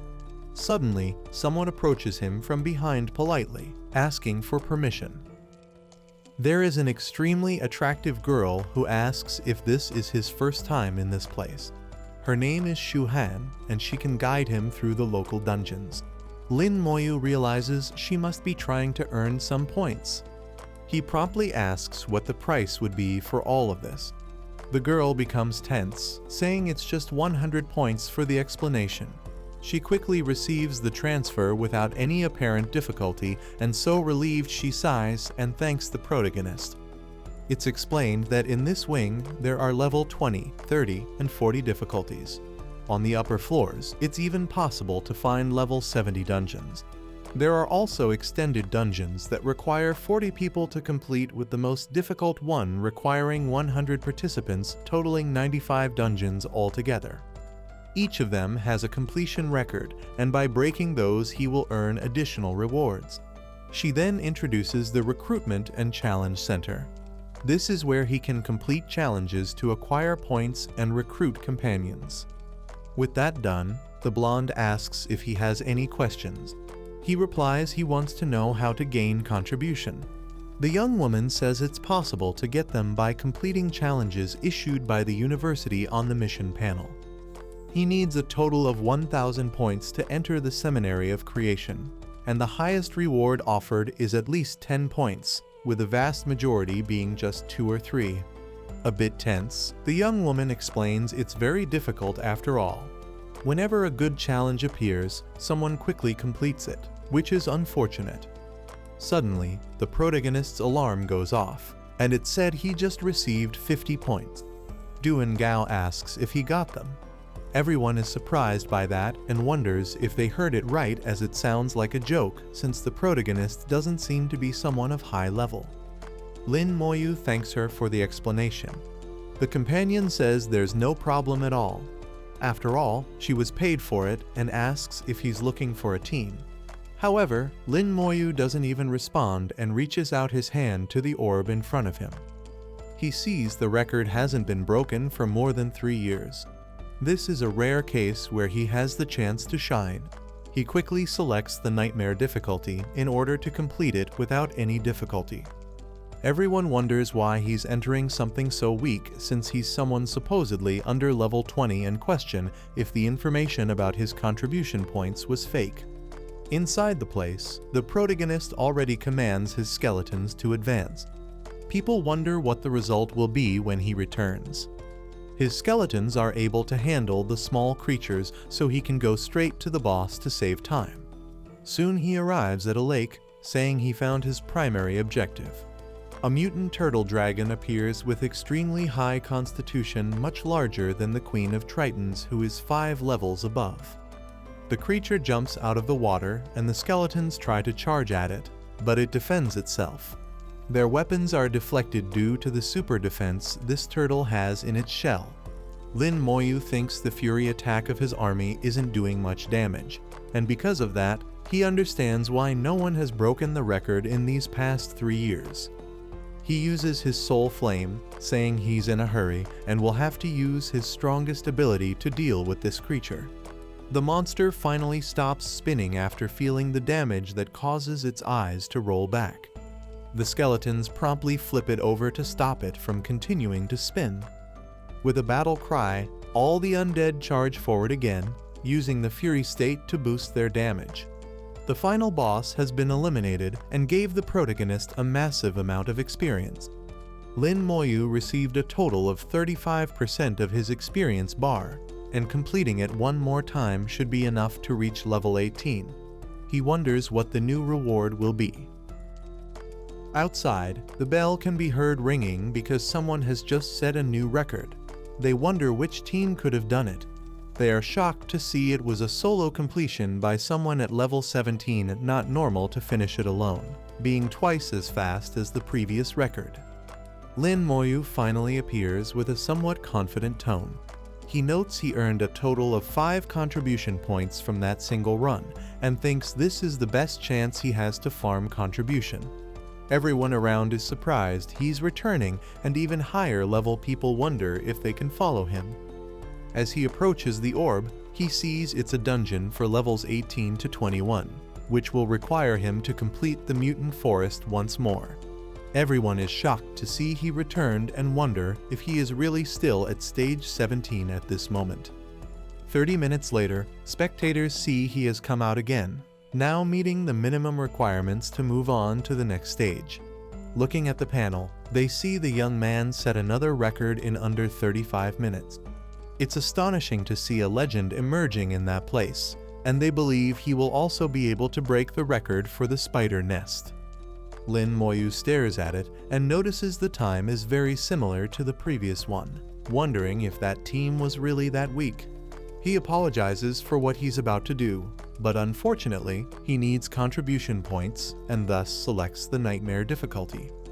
As he walks, he realizes this is the spider nest, but has a tremendous darkness that permeates the entire place. Raising his hand, he uses his blue flame to illuminate his surroundings. His vision becomes a little clearer. A spider can be seen watching him from a distance. This place seems to be a sort of labyrinth, so he'll have to use his skeletons to find the path to the boss room. There is a large number of paths, and the majority of his army is entering combat, which greatly disrupts his timing. Looking up, he notices the small spiders are also dungeon monsters, and wonders why they are spread throughout the entire path. He tries to use his skill to see if he can gain experience from them. He soon realizes he eliminated 100 of them in one go, and in a single wave, he earned experience equivalent to that of an elite monster of the same level, an excellent outcome. But soon he notices something. A skeleton that was protecting him is now being covered by those creatures. Its constitution begins to drop at a frightening speed due to the numerous bites being inflicted on its bones. Lin Moyu commands it to return to the summoning space and thinks to himself this is usually the strategy he uses to wear down the boss, but notices there is a failure in the return due to the overwhelming number of creatures on his soldier's body. He uses Corpse Explosion to completely clean it off, earning all the experience and saving one of his members. He needs to take advantage of this excellent farming location. He'll send all of his 100 skeletons in groups of 10 so they aren't overwhelmed by numbers. After 10 minutes, he ends up reaching the Spider Queen, who presents quite notable stats, and he is unsurprised finally found her. Raising his hand, he says she really likes unfair fights. So, now it's his turn to do the same with this boss. Outside, the girl questions whether he'll be able to do it. One of them says it must be impossible after all. Time is already running out to set the record. A single run gave him 80% of his experience, but it's already been an hour and 32 minutes since he entered and the fight dragged on for too long, so he'll need to complete it again. The girl outside says too much time has passed and wonders if the young man ended up being killed inside the place. She's startled to see he finally returned and asks if he cleared the dungeon. However, she suspects that's not the case and says it's common to happen as it's practically impossible for a single person to manage it. Yet, Lin Moyu says it's the opposite. The blonde is surprised by this because his speed compares to that of a group of 5 people who previously set a record. Even so, Lin Moyu seems like a calm person who acts as if this is just a walk in the park for him. He asks if there's a place where he can gain more experience. The girl replies this dungeon is the best possible in that regard. There's no denying the spider nest is truly a great source of experience, clearing it equals 4 times the mutant forest. However, the time it takes is very long. Lin Moyu asks if there's another place. His friend starts thinking for a moment, then mentions the Desert of Tyranny, which he can enter by forming a team. It's a large dungeon that allows someone at level 20 to enter as part of a 40-person team, and many veterans take newbies with them. Lin Moyu wonders if it's possible to complete it alone, but just to enter requires level 20, exactly what he needs to complete God Ba's mission. The boy promptly thanks her and says he'll have to speed up his leveling to reach level 20, surprising the blonde. With a confident smile, Lin Moyu declares all the experience from that place will now become his alone. All the old men watch the scene on the big screen with certain enthusiasm in their eyes. Old Bai Yuan says that even though he's already met him, seeing him in action always surprises him. Other men say the boy seems quite remarkable and even surpassed everyone in the Hidden Dragon Guild despite being a rookie. The bearded man asks if he has some kind of talent.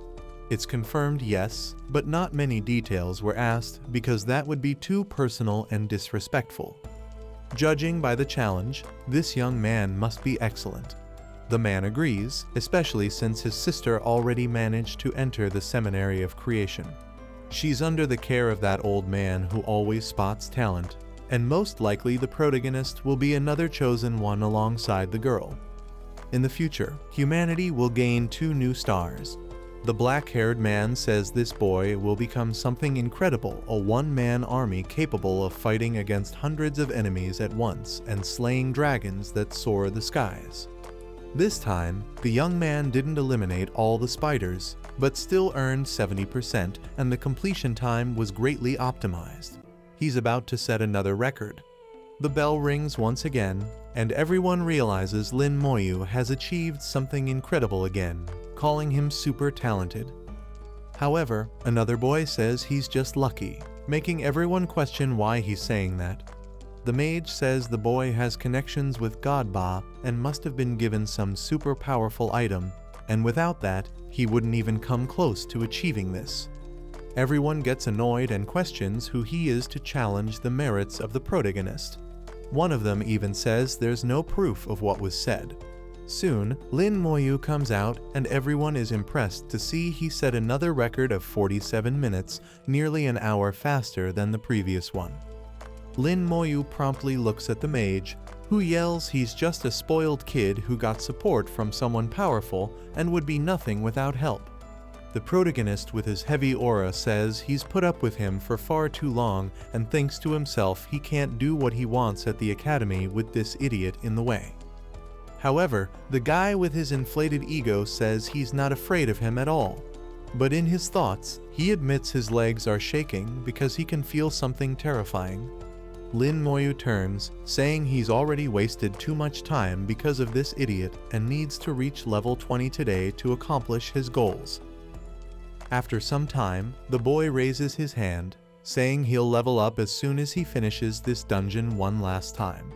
By defeating the monster, he manages to reach stage 20. The change in his attributes can now be seen. The most notable for him is that his summoning skill finally leveled up. Now he should take a look at the silver grade skeleton warriors. As soon as he does, his spirit is drained by more than 500, an enormous amount, far more than before. Upon observing them, he realizes their stats are equivalent to a boss, and even their fury skill has leveled up. Its cost is already too high, and his equipment is also becoming outdated, so he should sell it to at least be able to buy some skill scrolls. Soon, he arrives at the exchange center, where everyone recognizes him as the legend who set records in the dungeons and leveled up twice in one day. He approaches the place where he can sell his items.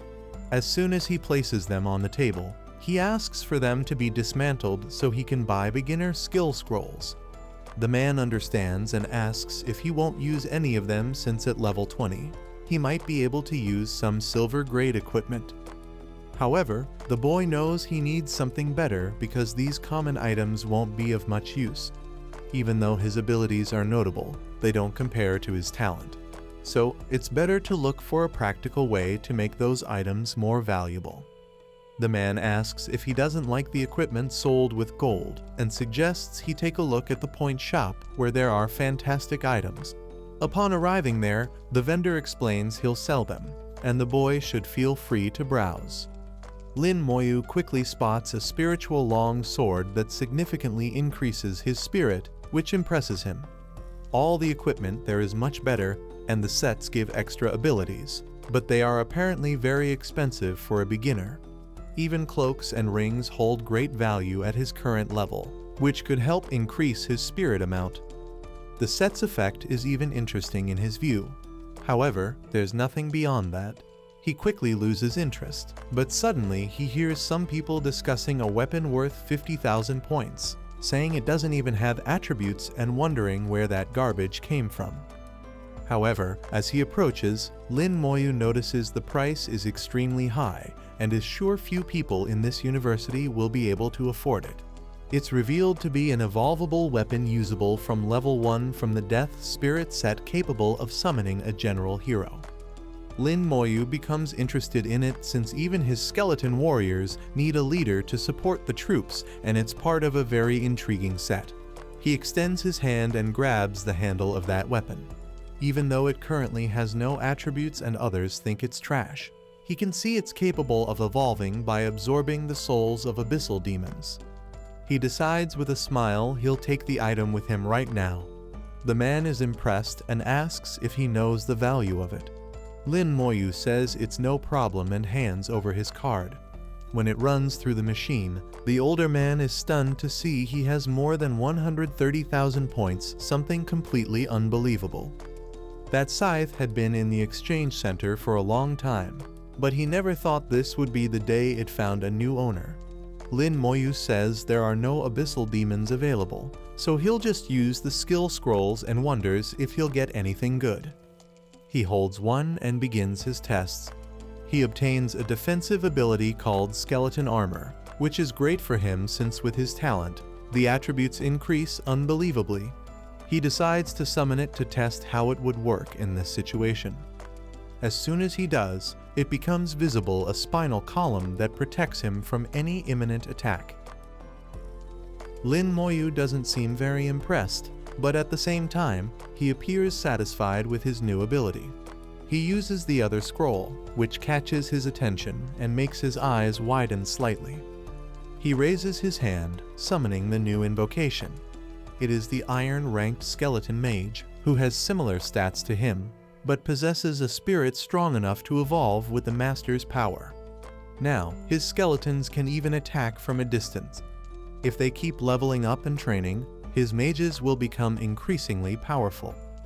The next day, he believes his spiritual power is fully recovered and it's time to speak with Godba. He arrives at the room and is asked what brings him there. He replies he has already reached level 20. The man is surprised by this, as that speed of progression is far beyond what he had at the same stage. He assumes in his mind these two siblings are complete monsters and smiles, saying it's a simple mission where he just needs help getting his hands on something. He's been to the instance before, so he must have encountered the Desert of Tyranny, and his mission is to obtain the Tyrant's Heart, which only drops in that dungeon. It is said the place accommodates at least 40 people, so there should be no difficulty for him. If he brings the item within 3 days, he will help him obtain the talisman. These items can even be compared to the instance wing. However, the cooldown time for high-level dungeons can reach up to a month. When these instances appear, that's when the equipment shines. Besides, it's necessary to have this initial item to evolve it. If he manages to complete this mission, he will be guaranteed the process to enhance the talisman. With few words, Lin Moyu says he will bring the heart, which makes the man happy and hopeful he will arrive in time for the opening. After some time, the long-haired bearded man arrives and asks if he's satisfied with the young man. He replies he is very quiet, and that's what he likes. The old man says, knowing his personality, it's very likely he'll try to do the dungeon alone, and remembers that even someone else entered at level 30 and achieved nothing. But it's indescribable to realize now how powerful Lin Moyu is compared to him at that time. After some time, everyone notices the legend who broke several records has returned and is now heading to the Desert of Tyranny, an extensive high-level dungeon. Lin Moyu observes the orb, seeing something about the Flying Dragon Guild. He says it's not much different from the Hidden Dragon group. It took 16 hours to clear it with a total of 40 people. The blonde approaches, calling the freshman, who responds to her. She asks if the young man is going to challenge that place and wonders to herself if he doesn't get tired because he's working too hard to be doing this kind of thing after yesterday. Lin Moyu says he needs to get an item called the Tyrant's Heart, which startles the girl as it's an item only dropped by the final boss of the area. It can be used to craft a boss accessory and is something that only drops once a year and hasn't been seen in over 2 years. She says he can't possibly be thinking of doing that since he just reached level 20 and asks where his team members are. She covers her mouth upon realizing the protagonist is planning to do it alone just like before and says the flying dragon record hasn't been broken in over 4 years. She's extremely worried about him while someone in golden armor approaches. This enormous figure comes up behind her, blocking all the light from behind, and then pushes her aside. These are the members of the Baal Guild who are trying to break the record for the Desert of Tyranny dungeon. They even came prepared with golden grade equipment, which is extremely expensive. The leader stands at the front, saying this time they will set a new record in this dungeon, and they must be as prepared as possible because if there are any mistakes, he will cut off their heads. Lin Moyu realizes they are not joking. It seems he'll have to hurry at this moment, and he quickly starts climbing the steps. Everyone around shouts the legend is really going to try it and wonders if it's even possible because he'll go down in history if he succeeds. The white-haired man asks who would be bold enough to do that alone and says this rookie must not know the rules of the place he's entering. He tells his companions not to pay attention to him because he's just a child looking for death, and they should prepare to enter. Inside the place, it's possible to see a vast desert covering the entire ground of the environment, and the sun is directly above. It won't be possible to use it to determine direction. Considering that others took 16 hours, the space must be gigantic until reaching the boss. He assumes he'll need to explore it and immediately commands all his skeletons to go out and scout, discovering more about the monsters. It takes 500 points to enter the dungeon, and to reset the cooldown, it's another 2,000, so his 80,000 points won't last very long. Suddenly, he notices a monster has been found in the region. It's a desert ghost tree, a super enhanced elite monster, which was something expected in this dungeon. A simple creature has attributes similar to a level 24 boss, and if he hadn't upgraded his skeletons, he would have wasted a lot of time there. Soon the soldier manages to eliminate the creature. The experience given is colossal, and this place is simply fantastic for farming experience. He uses his skeleton armor, thinking it's better to be careful since there must be hidden dangers within these dunes. He starts walking accompanied by a small battalion of 4 skeleton soldiers by his side. 2 hours pass, and he finally reaches a different place, an apparent oasis full of vegetation and water. Since it comes from this desert, he assumes there must be monsters nearby, and for that reason sends his battalion ahead. Giant scorpions quickly appear, confirming Lin Moyu's hypothesis. He says it was very lucky he didn't get too close. A skull's eyes begin to glow red as he uses the rage attack to speed up the charge. The giant scorpion is sliced in half with no difficulty, giving the boy a monstrous amount of experience. He realizes they're gathering around a strange place trees with fruits that were probably created by this location. Raising his hand, he asks for one of the fruits to be brought to him. Some skeletons are ordered to hold off the giant scorpions while the rest collect the items. As soon as he sees the item, he wonders why the creatures were gathering because of it and decides to observe its effects. It's an oasis desert fruit that restores a large amount of spiritual power in a short period of time, practically divine. The boy promptly takes a bite and realizes all his spirit points were recovered at an insanely fast rate. With that, he'll practically have unlimited energy in this place as long as there are fruits left for him. Such items are abundant at the tops of the trees at this moment. This place is the holy grail for training his abilities and leveling up. He summons the skeleton mage. He had already been looking for a way to improve his summons abilities, but now he found it right in front of him with spiritual power being endlessly replenished. There won't be any problem as he can keep summoning mages continuously. Once his skill reaches level 20, the creatures will also be promoted to a higher rank, thus increasing their strength. The young man raises his hand, saying they should continue until they can't go any further. 3 hours later, the skeleton mage summon has already reached level 20, leaving Lin Moyu satisfied. He commands the skeleton mage to appear, and now it can be seen it has unique ice attributes. Others that are summoned afterward also possess unique elements and special types. The boy says the monsters must have had a lot of fun killing his army, so now it's time to return the favor.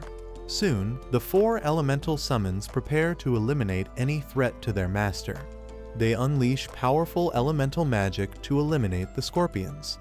Each of them suffers in agony, as if Mother Nature herself were against them. Their bodies are left in small fragments that shine with their cores. Lin Moyu states this is the true feeling of facing an expansive dungeon. He remembers he would need an army to enter here, but his own summons are more than enough. Apparently, as long as the monsters are close to his current level, there won't be any problem eliminating them. The entire cavalry charges at the monsters all at once. Right after they are killed, Lin Moyu takes the opportunity to use his corpse explosion, creating a true scene of war in this place where peace was supposed to prevail in the desert. All the soldiers charge forward while experience is granted to the protagonist in immeasurable proportion. The sun is already close to setting, and the oasis is finally filled with immaculate silence. Lin Moyu is surprised to have wiped out all the monsters. He had planned to further level up his other skills. At this point, his skeleton mages have already been promoted to silver rank. It's time to go after the dungeon boss to obtain the Heart of Tyranny. Suddenly, a wave of smoke arrives amidst several footsteps coming in his direction. He wonders if this is a horde or something like that and activates his skeleton armor. He quickly jumps to avoid being trampled by the creatures, which turn out to be desert soldier ants. Landing on top of one, he questions where they are being led as it seems strange. He's surprised to see they are all following the same and only direction with a clear objective, a massive anthill, which the protagonist enters along with the creatures. A winged ant appears which is part of the queen's escort. This likely means the Majesty is the boss of this dungeon. The creature attacks the protagonist, who defends himself using his skeleton armor. The boy is slightly irritated by this beast trying to hit him just because his skill hasn't leveled up yet. He summons all of his mages to assist him. With a powerful tornado, it's clear the wind creature has no chance against him who uses nature's elements. Suddenly, an entire army begins coming toward him, flying and attacking from the ground. Lin Moyu climbs a column and commands his soldiers to appear to protect him. He orders them to locate the queen among all the tunnels of this massive structure because he along with his mages will take care of this area and the obstacles in their path. A true war begins in which the protagonist gains all the experience from this location. He gets excited to see they finally found her. If that's the case, he won't waste any more time. It's time to face the boss. The Egg Queen is a boss-level monster accompanied by her guardians. But Lin Moyu thought it would be something more challenging and only feels boredom at this point. He commands his army to have some fun with them. The creature promptly uses a threatening tone and unleashes a skill called Sandstorm. Lin Moyu thinks it's actually quite powerful, but he's lucky to have his skeleton armor to protect him from that kind of damage. He says the mages will take care of the guardians while his warriors should focus on slaying the queen. Everyone obeys and moves in her direction. However, the main creature uses a skill to harden her carapace. It's clear all the guardians there begin to be eliminated without any problem by the mages. Realizing this, the queen uses a power called Soundwave, which exterminates several of the skeletons around her. She then wraps herself in a cocoon to summon more ants for herself. Lin Moyu thinks this is a huge waste of time and commands his warriors to revive to continue the fight. Suddenly, he realizes this ability isn't creating new ones, it's attracting all the others that were in the anthill to their queen. The protagonist smiles because things turned out in a way that benefits him, since this queen, without realizing it, ended up digging her own grave because of something she doesn't understand. Using the enhanced corpse explosion along with his mage's attack, The protagonist defeats her, gaining massive experience and silver-grade items. The young man thinks this can be sold for a large amount of gold coins, and his experience is already close to level 21. This is a great place to farm levels, but it's a shame he doesn't have much time left, so he will return in the future to gain more experience. 2 hours later, the skeletons are eliminating a creature, a sandworm that was planning to attack its master. Lin Moyu realizes he has finally arrived at a place unlike any other in that dungeon. It's a palace that shelters the tyrant lion who proves to be a world-level boss. The protagonist observes he has finally found the right place to begin his invasion.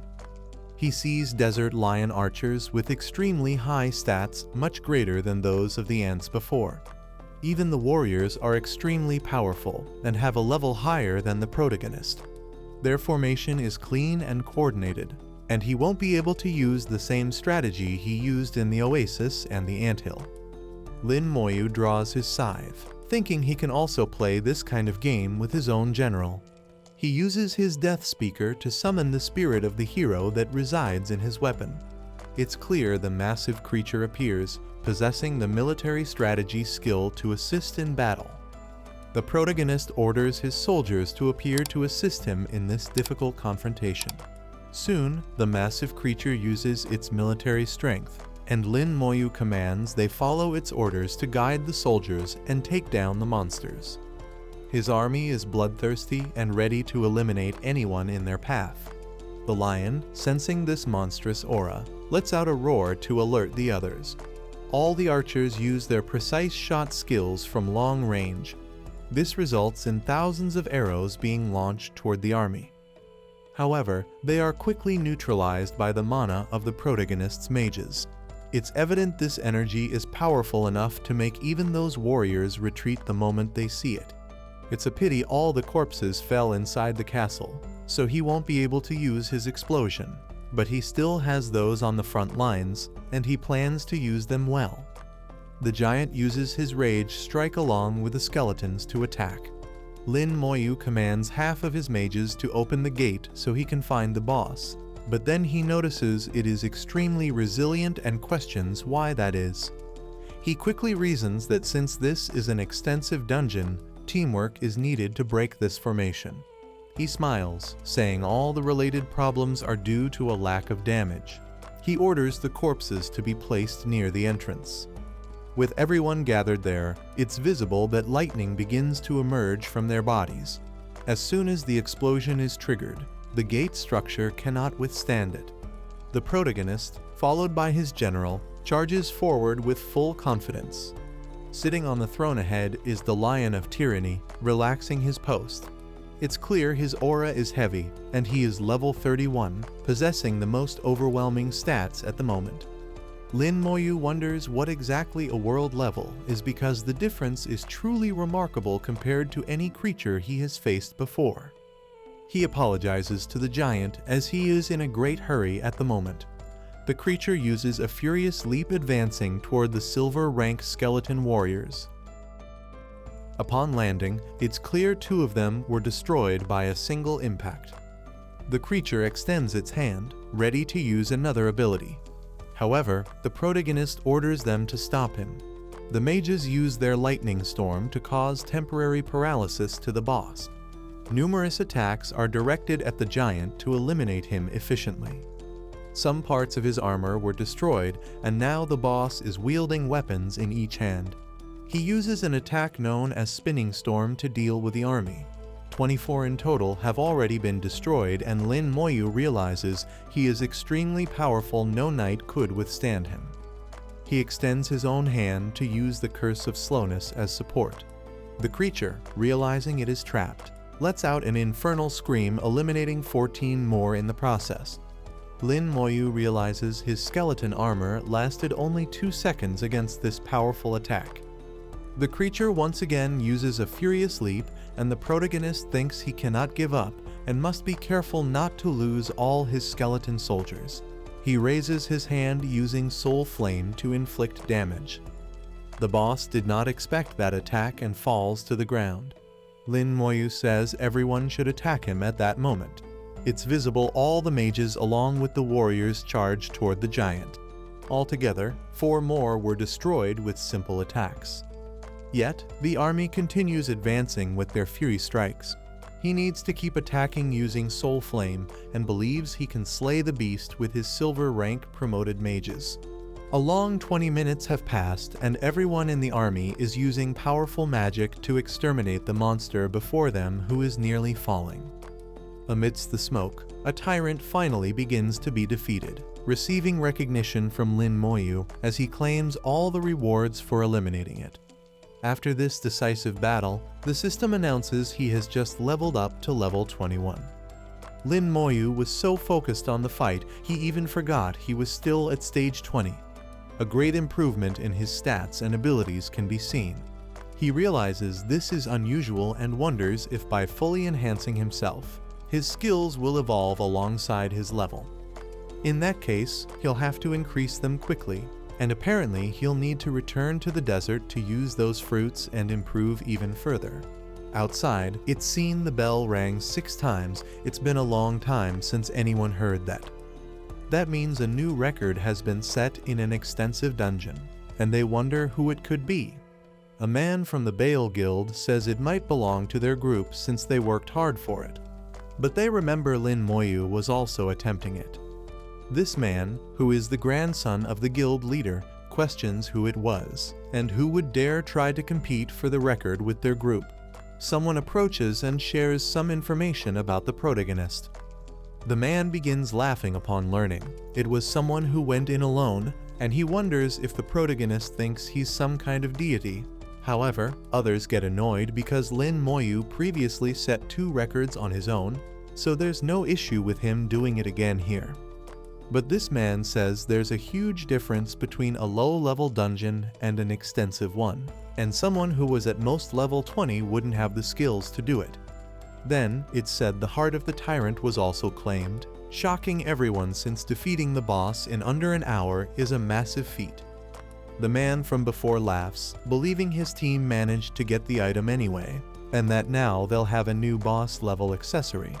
But then the system announces the extensive dungeon was cleared with a new record set by the protagonist in just 14 hours. Everyone is stunned by this fact, and the man from earlier wonders how it's even possible while reading the protagonist's name on the leaderboard. Soon everyone realizes the legend is coming out right now and say he's incredible for exceeding even their expectations. The irritated man asks if he is Lin Moyu. The protagonist thinks he has to hurry to deliver the heart. He steps out of his way, saying he's too busy to give autographs or things like that. Everyone there realizes the Baal Guild's honor was completely crushed. After all, they were arrogant, and now the legendary Lin Moyu has knocked them off their pedestal. Others talk about how amazing the protagonist is for having cleared the extensive dungeon alone at level 20. They wonder how powerful a necromancer truly is. God Ba's office is shown he was sleeping at that moment. Waking up slightly tired, he wonders what the protagonist wants and assumes the boy couldn't find a team. But Lin Moyu states he has already found the heart of the tyrant and is bringing it now. The man doesn't hear properly and says it's okay if he couldn't form a team. If he wishes, he'll do everything he can to help him right now. However, he's startled when he realizes the information and questions if it's true. Lin Moyu replies and repeats he's not lying. The old man is shocked as he gave that mission just a short while ago. Yet, the boy already obtained the heart without any problem. Now composed, he asks where the protagonist is. Lin Moyu replies he is near the dormitory. Night is fully settled over the skies as Lin Moyu turns off his watch. He earned a total of 5,000 points along with 30 contribution points, which is a good reward. It's just a shame it can only be claimed once. Suddenly, an aura begins to swirl around his body, making him feel confused. He is transported to another place where God Ba introduces this man as Elder Mang. The protagonist greets him politely. His companion replies he doesn't need to be so formal as they're only here for a casual conversation. The long-haired man asks to see the heart of the tyrant. Lin Moyu says there's no problem. Both are startled, and the god questions whether the student managed to complete it alone. The protagonist confirms, saying it took around 14 hours to complete. The elders exchange shocked glances upon hearing this information. The old man laughs, saying he'll have to fulfill what he promised. God Ba tosses a watch for the protagonist. This is the cooldown talisman, which will greatly assist Lin Moyu in his progression stage. This god asks if the necromancer wants to enter the creation seminary. He replies yes, but he still lacks many contribution points. He only has 90. Lin Moyu asks if the Yuan battlefield can receive the blessing of the talisman. He's told it's possible, but is asked whether he's up to the challenge. The protagonist confidently affirms he is, as he will now be able to earn contribution points as quickly as possible. The man says he will take him to rest and will then guide him to the Yuan battlefield after the opening ceremony, receiving the necromancer's thanks. Sometime later, the old man questions whether it's too early to take him there. The god replies he's already much stronger, and this is the best option. However, he forgot to mention this battlefield is inhabited by humanity's enemies that dwell in the mortal world of this era. That day, the protagonist won't be able to meditate. After all, he's been running dungeons for around 10 hours and must rest before returning to the Desert of Tyranny. Soon, the man in golden armor leaves the area, saying they have finally returned with pride in their eyes. The people around say they seem confident and happy, almost as if they've just set a new record. It's said they reduced the completion time to 15 hours and 58 minutes, and everyone cheers for the guild. However, everyone around can only mock and chuckle quietly when they see this. But one of the men says something's wrong. They didn't obtain the heart of the tyrant and wonder who did. They're shocked to learn it was Lin Moyu, someone at level 21 in just 14 hours. The elder immediately remembers the protagonist, who at that moment seemed extremely weak in his eyes. He starts shouting it's impossible, he's just a mere beginner, and wonders how a single person was faster than the mighty Baal Guild. Everyone around says it's wonderful to see because they are now completely embarrassed, and the protagonist made them the laughingstock. The next day, Lin Moyu wakes, saying his spiritual power has finally recovered. He walks through the area, saying if he can get more desert fruits, he'll increase the level of his slow curse and skeleton armor. Suddenly, someone approaches asking if he is Lin Moyu. The representative of the Baal Guild wants to see him, and he should follow. But the protagonist ignores him, which makes the person irritated, questioning whether he even knows who he's talking about. However, Lin Moyu replies he doesn't know him, and if he wants to introduce himself, he should come in person. The young man notes he'll need 2,500 points to reset the cooldown in the dungeon.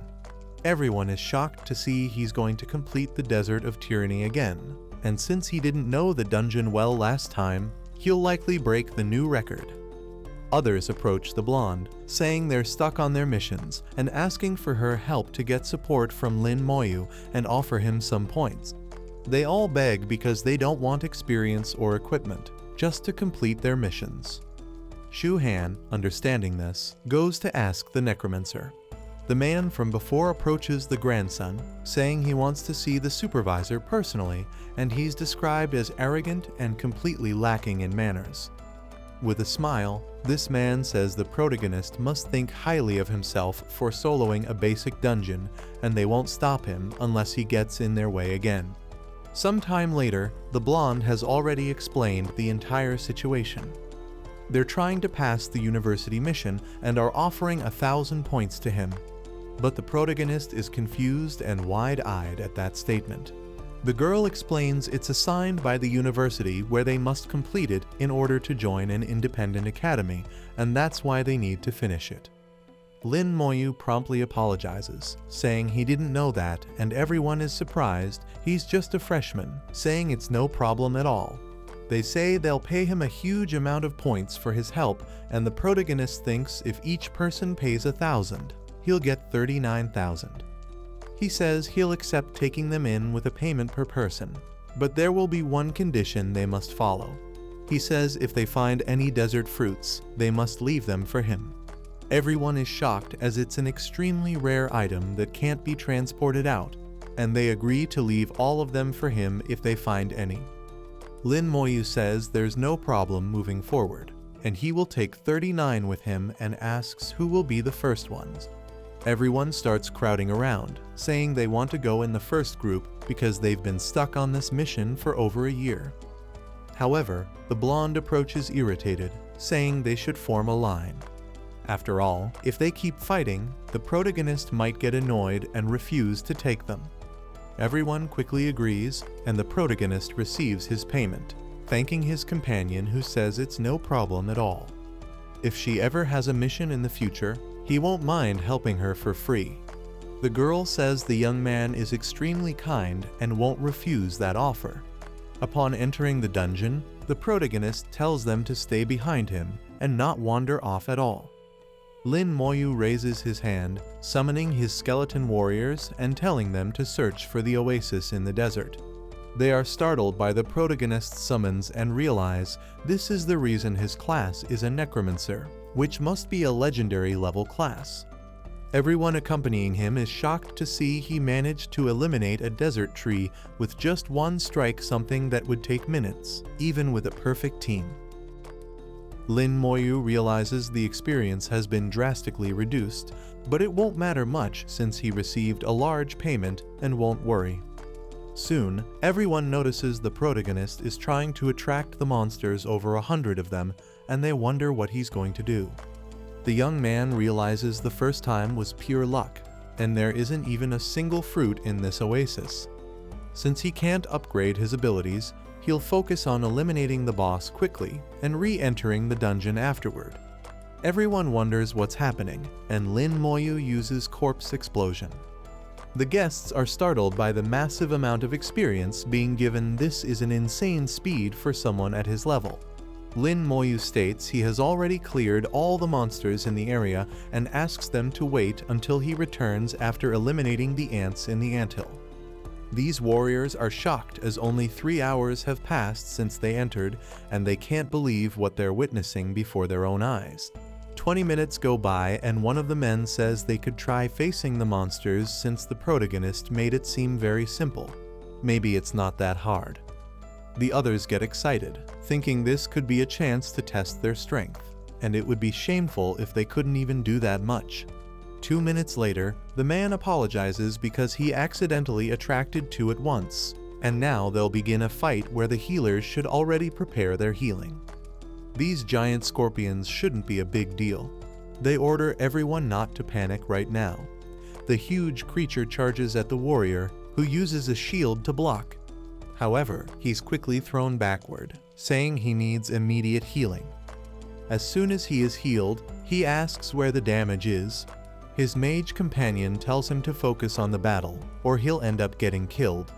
It's clear the creature's constitution is immense, and they're barely scratching the scorpion at this point. Suddenly, someone jumps over to attack the creature.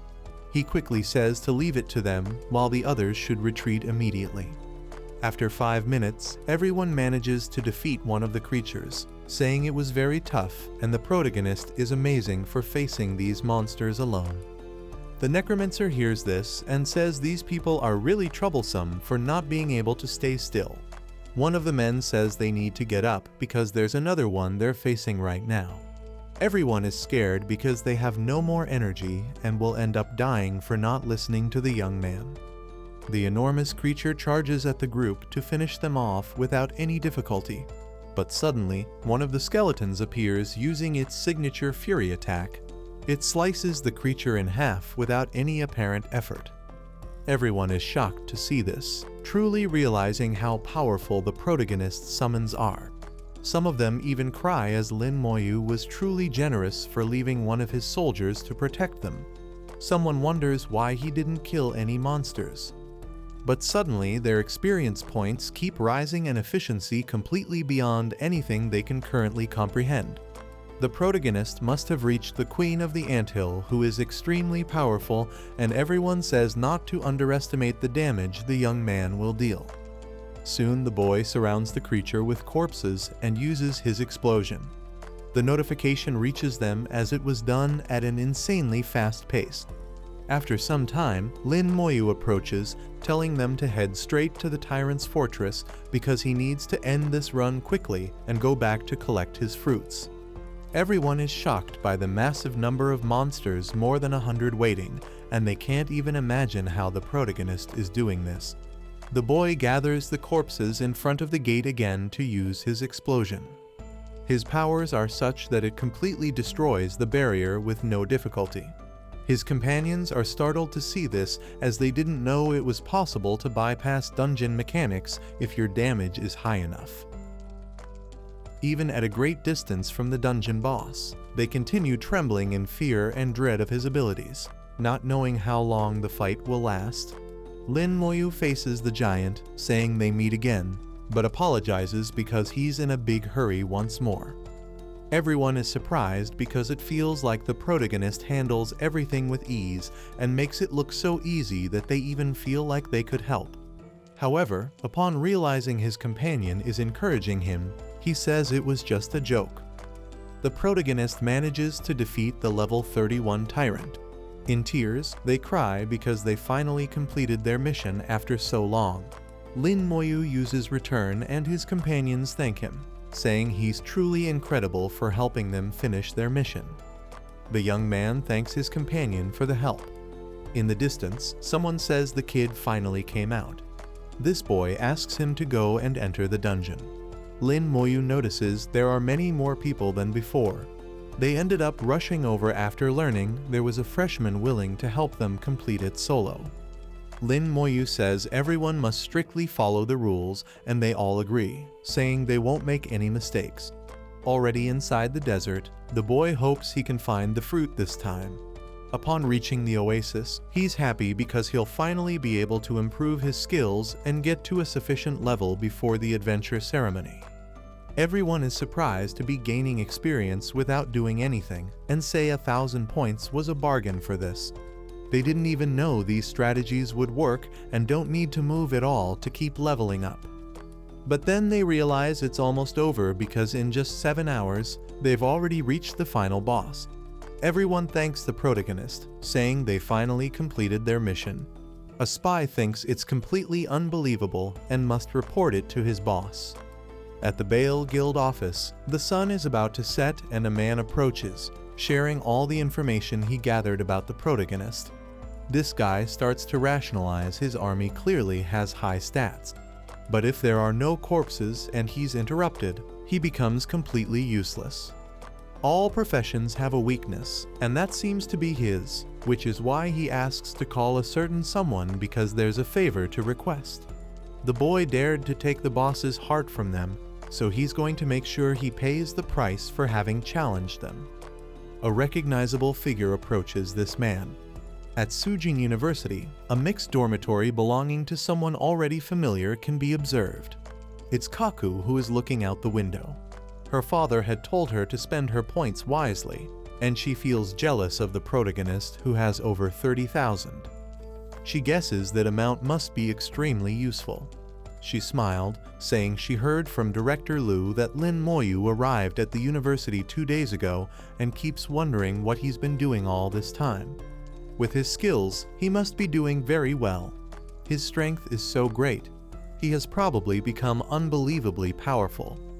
The next day, 3 elders sit at a table, one being unknown. This man, who is the dean of the university, says the protagonist is very audacious. God Ba questions what could be wrong since his personality is calm. It is said he's charging points to take other people with him into an extensive dungeon.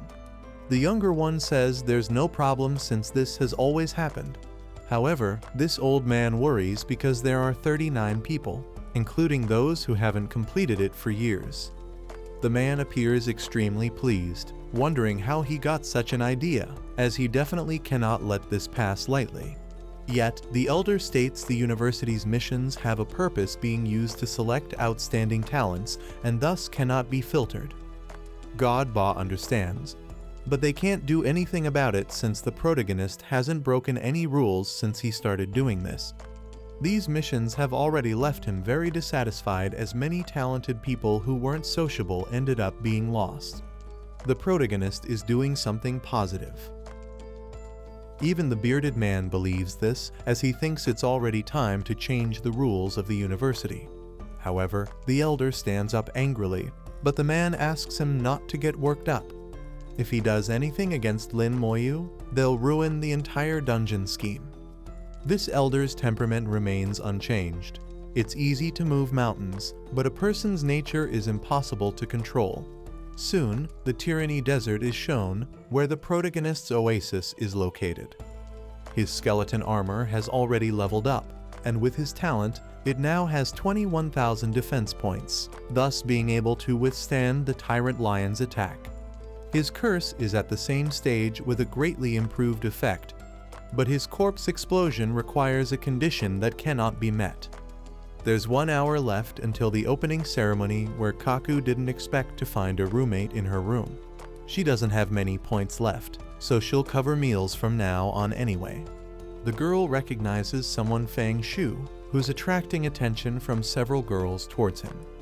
They're all very friendly and seem to be good friends. Kaku says he seems quite popular, but then a spy asks where the protagonist is. Her companion doesn't know the answer. The boy finally managed to reach level 22 at this moment, and as expected, his skills now match his level. He finally leaves the dungeon after so much training. Soon, he managed to accumulate 350,000 points, but it's not enough to buy intermediate skill scrolls, and he needs many more points. He must think of a way to earn more points, but for now, he should attend the opening ceremony. It's already somewhat late, and there are less than 10 minutes left. They wonder where Lin Moyu is until they finally see him. The boy has an extremely heavy and dark aura around him.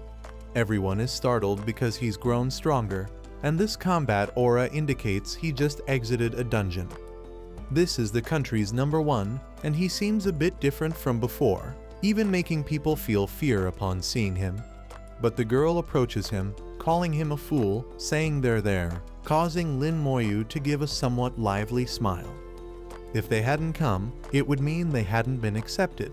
The pirate girl asks what level the protagonist is.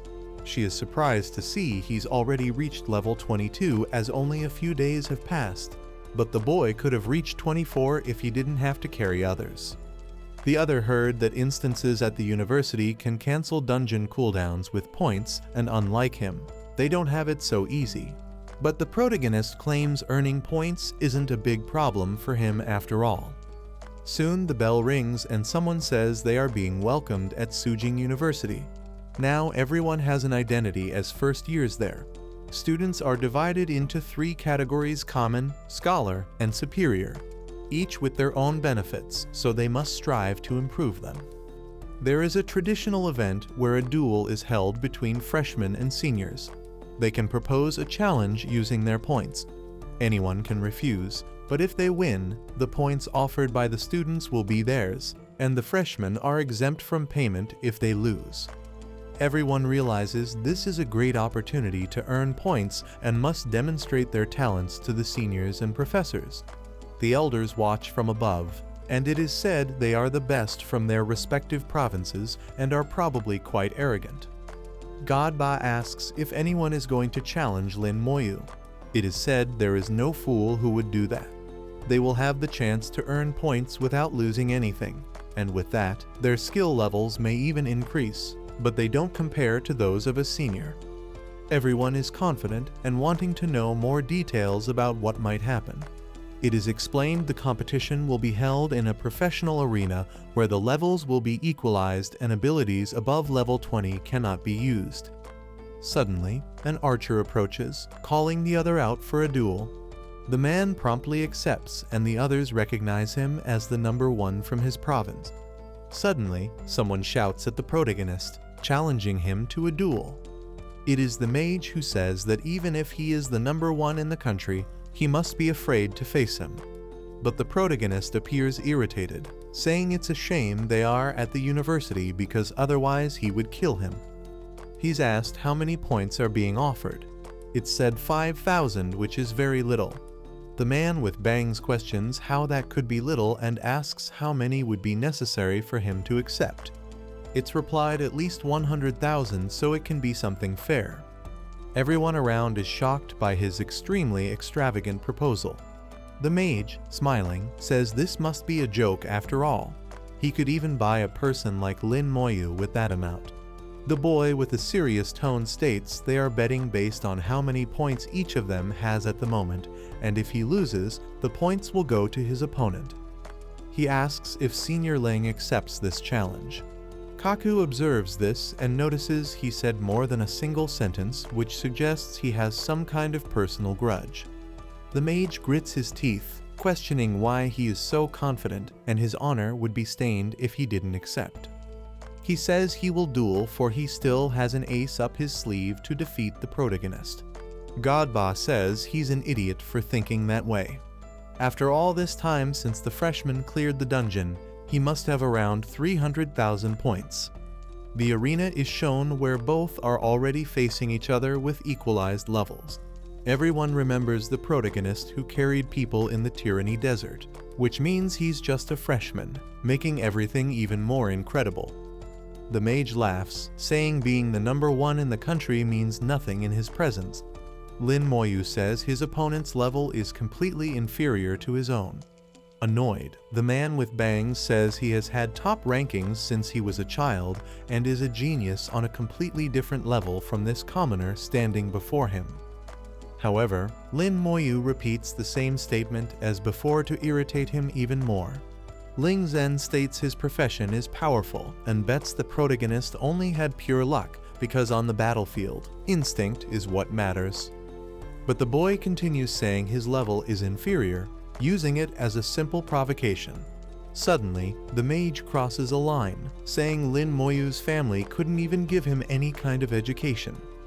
Lin Moyu's gaze becomes empty as memories of his beloved family flash through his mind. It's clear the man is frightened and questions whether he truly wants to kill that badly. He yells that even if he has summoning abilities, without corpses or an army, he is completely useless. The boy raises his hand with extreme confidence, making blue flames appear, stating his opponent would already be dead if they weren't at the university right now. The skeleton promptly charges toward the mage to quickly finish him off. However, the man pulls a strange stone from his pocket and breaks it to cast an instant spell, causing the protagonist's summon to turn into sand before reaching its target. The young man realizes his ability has been sealed and can no longer summon his skeletons. Confident, the guy with bangs says this talisman was specifically designed for useless summoners. Since he can't summon and there are no corpses around now, the protagonist is completely useless. He demands to be respected as a senior, saying even if he can't kill him, he will give his body a burning pain that will last forever. Lin Moyu did not seem surprised and only thought to himself these are cheap tricks. The elders argue this is an intermediate level item that is not easy to get, and apparently someone was already planning to eliminate Lin Moyu. The necromancer with that rain of flames in front of him uses his skeleton armor. The mage laughs, saying it's good news he's above level 20, as otherwise he wouldn't be able to use his skills. With a wicked smile, he declares his rain of flames is extremely powerful and asks what it feels like to be burned. But the protagonist appears completely unharmed by the storm of flames in front of him. The man questions how that could have happened. It's impossible, as his skills should have worked. He raises his staff, using his flames once again and launching them toward the protagonist. It's clear his skeleton armor is able to block any type of damage directed at its master. Lin Moyu asks if he's finished because those skills are useless against his current level. Raising his hand, he uses the soul flame, immediately setting green fire upon his opponent, who screams in extreme pain and agony. His veins begin to bulge and blood starts to come out of his eyes and mouth. The arena's healer tries to restore him with all her strength while thinking he's only surviving the damage thanks to his protections around them. The spectators can only look on in confusion. It's already over since his senior was completely obliterated in seconds. The boy starts walking toward him with confident steps in his abilities. The man tries to tell him not to come closer, and the protagonist declares he lost in the most humiliating way possible. The guy with the bangs says fine, he'll give all his points to the protagonist. As long as he's alive, no matter the cost, he will make the boy regret this. The referee promptly raises his hand, announcing Lin Moyu is the winner of this battle. According to the agreement between the two parties, the student Ling Zhen must pay 358,000 points to the student Lin Moyu. Upon hearing such an amount, the man can only question how that's possible, as he doesn't understand such a high score. It hasn't even been a month since the protagonist came to the university, and it's impossible he's earned that many points. This must be a mistake. However, the referee calls the mage by name, asking if he's calling him a liar. He replies no, and is ordered to pay the points immediately. With the man completely injured, he claims he doesn't have that massive amount with him. The referee states he has 128,000, which will be transferred to the protagonist, and the rest must be obtained within 6 months or else he will be expelled from the university. Lin Moyu receives his payment and walks past the embarrassing sight beside him. Kaku approaches, asking how strong he has become in such a short period of time and whether they can do dungeons together in the future. He replies yes. Godba sends a message saying he needs to prepare and will leave in an hour. Lin Moyu heads toward a place he knows very well. His friends are impressed he's already going to the Yuan battlefield, which lies on the edge of the abyss. The young man is focused and commands the sale of the items in his possession. Those gold-tier equipment pieces earn 2 million coins, and his stats are more than enough to leave those items behind. Godba, after some time, asks Old Mang to take them to the battlefield. Lin Moyu widens his eyes upon seeing the Shinya Tower, but his companion reassures him, saying it's better to wait for the second evolution before entering that place. Both are then teleported through massive transmutation circles. The Yuan battlefield can be seen for the first time. Lin Moyu is amazed by the scenery before him and wonders if it's real. The aura there is extremely familiar to that of the 5th phase of the exam they had. The eye in the sky is called the Demon Watcher and serves to monitor the abyss and prevent being caught by surprise. A knight observes both who have just arrived and sees the purple badge of the man entering.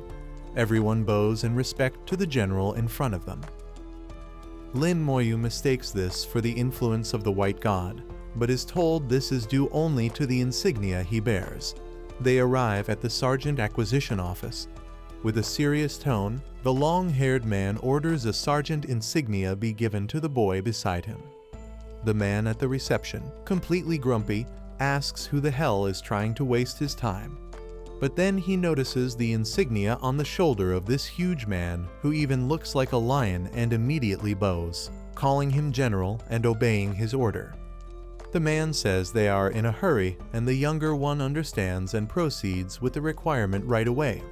While observing the protagonist, he wonders who he might be because it makes no sense for a divine general to be officially requesting a sergeant insignia for him.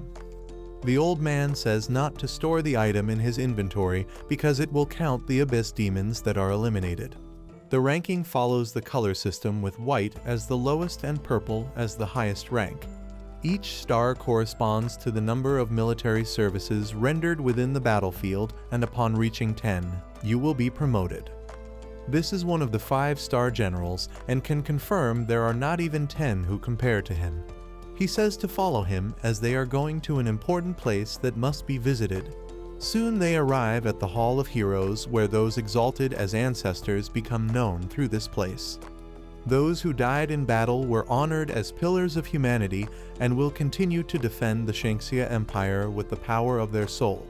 All the floating badges begin to recite the oath, and Godba clasps his hands, saying he asks the sages of the empire to bless his freshmen. Soon the Tower of Destruction begins to shine high in the sky in response to this request. The spiritual mark is granted to the protagonist. The price is 1 merit star, and this will allow the protagonist to be revived if he dies in the Yuan battlefield. Lin Moyu widens his eyes as his senior just spent one of his merits to give him such a chance. He closes his eyes in deep respect, thanking him for this once-in-a-lifetime opportunity. However, this is not a problem. To compensate, he must kill as many enemies as possible within the area. The man will explain what this battlefield is. It is said the war fortress of the Shangxia Empire is called the Great Wall of Eternity and stretches for over 1,000 kilometers. This is the first fortress of the front line, and unlike other countries, they have never been invaded by demons thanks to the completion of the structure. There is a dungeon entrance in the battlefield, but the demons will prevent humans from entering. He must be careful as the battles there are dangerous. The man says he has nothing more to say and affirms the rest is up to the protagonist from now on. He starts walking toward the entrance of this place.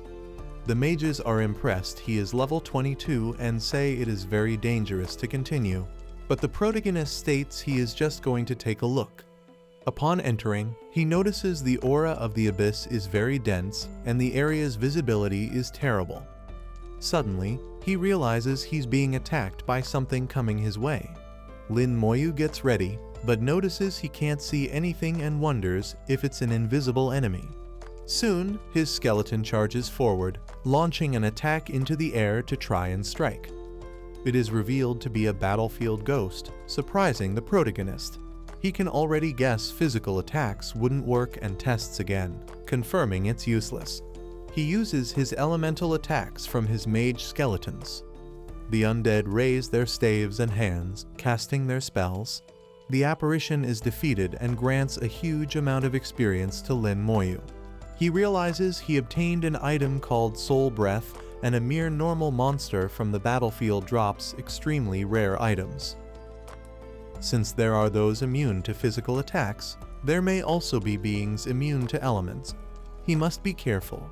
He continues exploring the area, making his skeletons eliminate the monsters in front of him.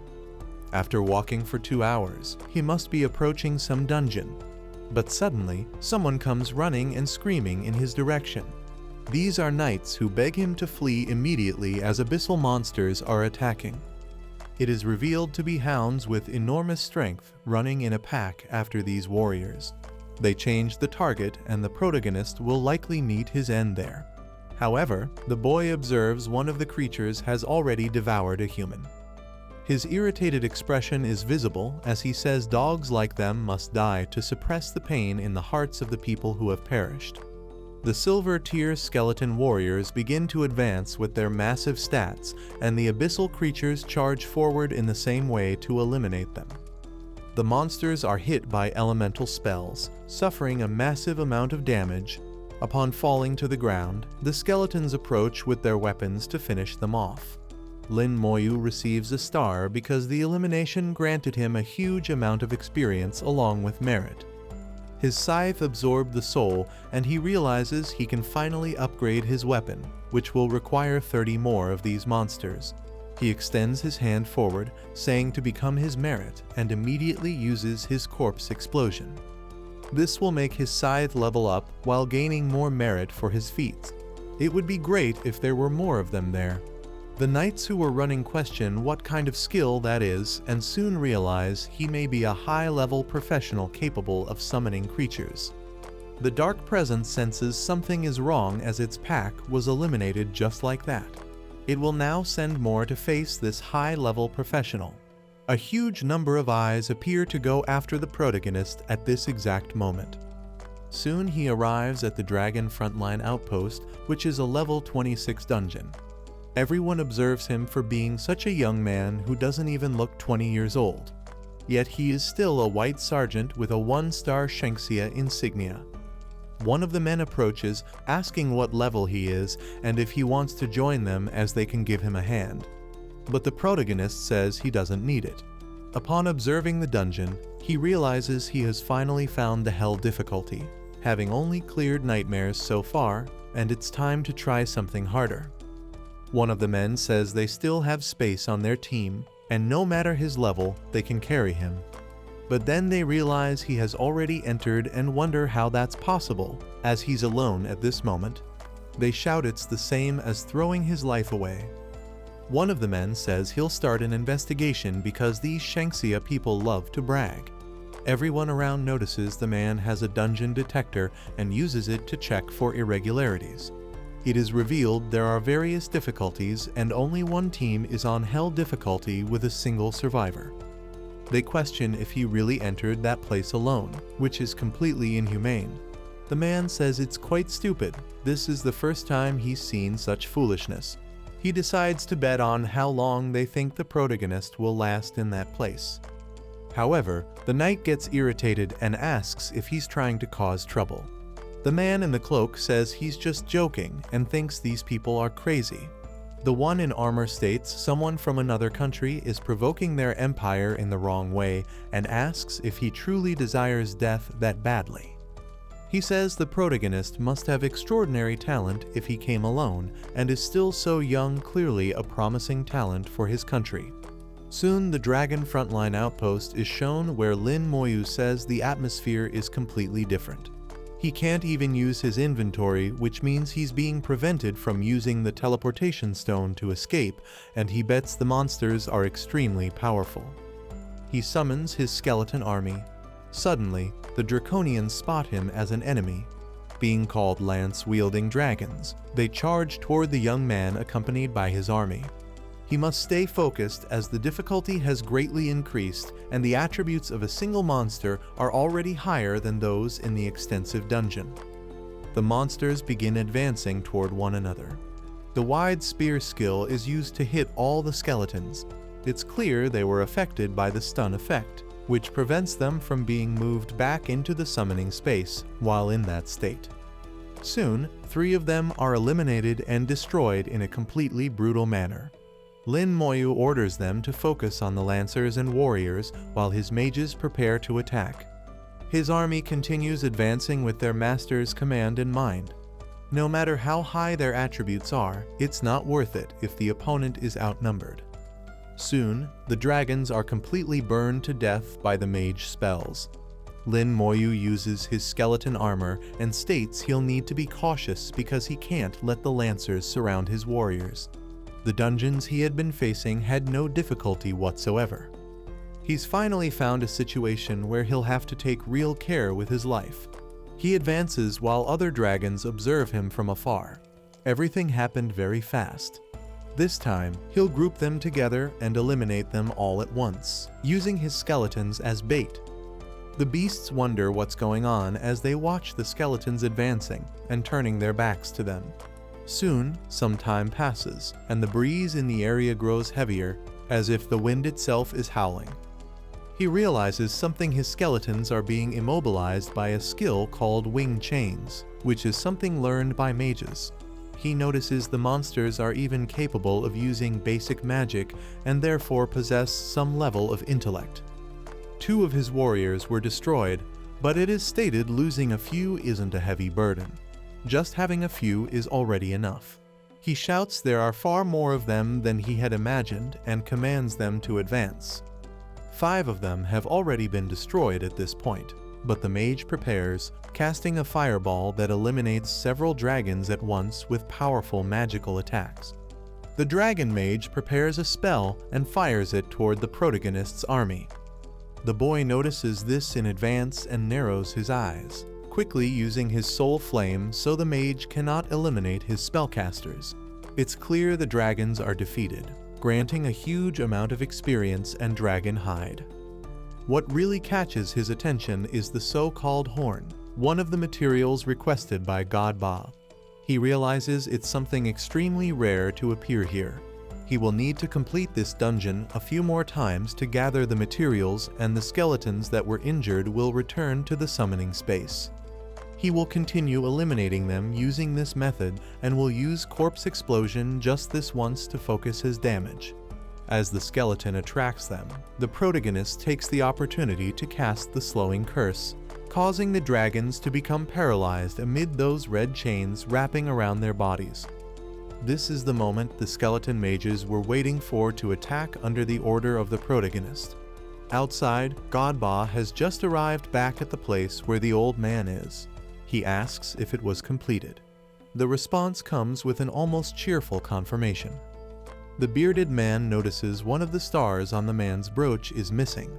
He says he's really being serious. After all, he spent one of his merits to make a request to the ancestors. But the man who resembles a lion states the boy's life is much more important, and if he can save a promising talent, he will do it. However, he gave him a mission to collect items from the dragon races, which will also serve as good training. But the old man knows well the materials have a low drop rate. His companion replies it will need to be completed at least 8 times. But it's said it also has hell difficulty, and he wonders if the boy would really be brave enough to choose that. He remembers the difficulty doesn't even compare, but for someone who managed to carry 39 people in the Tyranny Desert, this is nothing. Godba asks what will happen if he manages to complete it. It is said it will be a remarkable feat, truly incredible. The protagonist is sitting in rest mode, realizing only 2 dragon horns were obtained after 20 eliminations and his warriors are already injured. This is an extremely enjoyable difficulty for him, and he wonders what other problems he'll encounter along the way. His biggest curiosity lies in the boss of the area, who is inside the castle ahead. Lin Moyu uses several of his abilities, clearing the way through many enemies. He notices archers on top of the castle with group control abilities and wonders what he'll be able to obtain from them. With a smile, he orders his skeleton warriors to advance toward this confrontation. He's startled when a shadow destroys one of his summons before his order is even completed. Sensing danger, everyone gathers as this enemy is extremely powerful and has above average speed. Quickly, the strange presence eliminates another of the skeleton warriors. He realizes he needs to find a way to stop it, because if this continues, it'll be terrible. It becomes clear it's another invisible monster. He orders his skeleton mages to cover the area with their spells. It's visible that tornadoes and ice shards fly across the entire area. Soon, the silhouette of a monster can be seen, and a strong attack is launched in that direction with a red aura. A skeleton successfully eliminated the level 32 elite assassin dragon.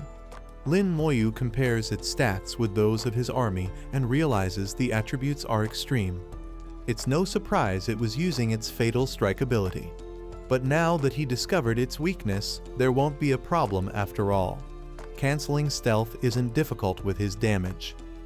A huge number of them can be seen being eliminated by numerous powerful strikes, and he wonders when he'll get the 2 missing items. The archers in the distance use their group control skill to try and eliminate as much of the army as possible. With a smile, the young man thinks it's perfect for a well-timed counterattack. He throws the corpses toward the gates and uses corpse explosion. Everyone present is shocked and tense as they see that massive power approaching. Many are eliminated, even leaving behind blood essence for the protagonist. Excited, he says only the core is missing to obtain all the items his senior asked for. The skeletons are taking the lead in battle, managing to eliminate the majority without any apparent difficulty. As soon as the area is cleared, Lin Moyu wonders where their boss is located. The enormous statue ahead of him begins to crack its face. As the stones fall, the pressure in the entire area begins to rise. They see the outpost guardian, a boss of hell difficulty with massive attributes. Lin Moyu realizes he is 11 levels weaker than this monster, and the terrifying stats surpass even the tyranny boss. He immediately begins to step back to gain some distance. The enormous demon lets out a brutal roar to clear its area. Lin Moyu promptly feels the sound carrying a slowing curse, stating he can't let it move freely with such high speed points. The enormous red chains gather around the giant to restrict its mobility. Quickly, the creature lets out a piercing scream along with a skill. The entire area around it begins to tremble along with lightning appearing due to the mage's attacks. He wonders if he managed to wound the boss in any significant way. However, suddenly, the giant opens its glowing eyes, revealing its true boss aura. It uses its resistance boost, breaking some of the chains. Lin Moyu realizes the slowing effect is becoming less and less effective. 4 of the warriors were practically destroyed with a single strike from this brutal being. It's visible, it's now wielding its weapon, and it raises it at that moment. It slams it into the ground using a group stun against all the skeletons.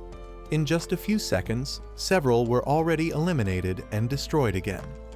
Lin Moyu knows there's a limit to his spiritual energy, and this stun skill is extremely dangerous. He extends his scythe, summoning his undead general to assist him. The enormous giant uses its military morale skill to encourage all the skeletons. It's clear that as the red aura passes through everyone, the stun wears off much faster. Lin Moyu realizes this is extremely positive since the effect's duration is drastically reduced if his general continues using it. With the support of his giant, he no longer needs to worry about the stun, which has now become obsolete. The mages and warriors encourage each other as they charge at the enormous demon once again to eliminate it. Its constitution begins to drop at an alarmingly fast rate, becoming smaller and smaller over time. The group's stun is used once more to paralyze the skeletons on the battlefield. However, their military situation causes them to wake up at an overwhelmingly fast speed compared to before. Lin Moyu smiles, saying it will be useless to use those group control effects while his general's ability is active. But then something makes his eyes widen in worry and fear. The boss noticed something that seems to be a clear opening in the protagonist. He quickly charges at him while the boy uses the soul flame to defend himself. His skeleton armor manages to block the attack, and he ends up not being stunned, allowing his flame to spread across the enormous body. The boy commands the massive creature to meet its end at his hands right now. The boss's final scream can be heard as he feels his flesh being charred by the necromancer's ability. The mages finish him off with combined ice and fire spells. Soon the outpost guardian was eliminated and gave a huge amount of experience along with the dragon core. Lin Moyu obtained a unique title along with a perfection transfer certificate and wonders if the effects of this aren't a bit too powerful. The boy finally reached level 23 and now has a quarter of the mission materials stored in his inventory. Now he checks his attributes and notices a drastic change with even his skills having shifted slightly. His skeleton warriors along with the mages increase their strength to a level that is understandable and even useful for him. Despite the high difficulty level, this hellish place provides much more experience and items than any other. Once he recovers, he plans to redo it. He is soon teleported to the entrance of the Dragon Battle Post dungeon. As he looks ahead, he's startled to see a huge number of bodies in a place that was once full of life. He quickly notices a strong smell of blood permeating all around him. He uses his skeleton armor, questioning what could have happened in that place. Suddenly, several abyssal hounds approach him to attack. The young man notices this and his skeleton armor protects him. It's revealed an entire pack is in the area. Suddenly, his skeletons rush out using the rage strike to eliminate them with ease. The boy draws his scythe to focus on eliminating them and avenging the deaths of the people on the battlefield. But then out of nowhere, a light descends from the sky and eliminates one of the creatures nearby. The boy is slightly startled as a voice asks him to come to them as quickly as possible. This is a group of survivors who say the place was taken over by abyssal hounds. A woman asks if he's hurt and says they'll hold them off while the teleportation stone is used to escape. The boy takes the opportunity to ask what happened and is told a large number of those monsters were sent in to surround them.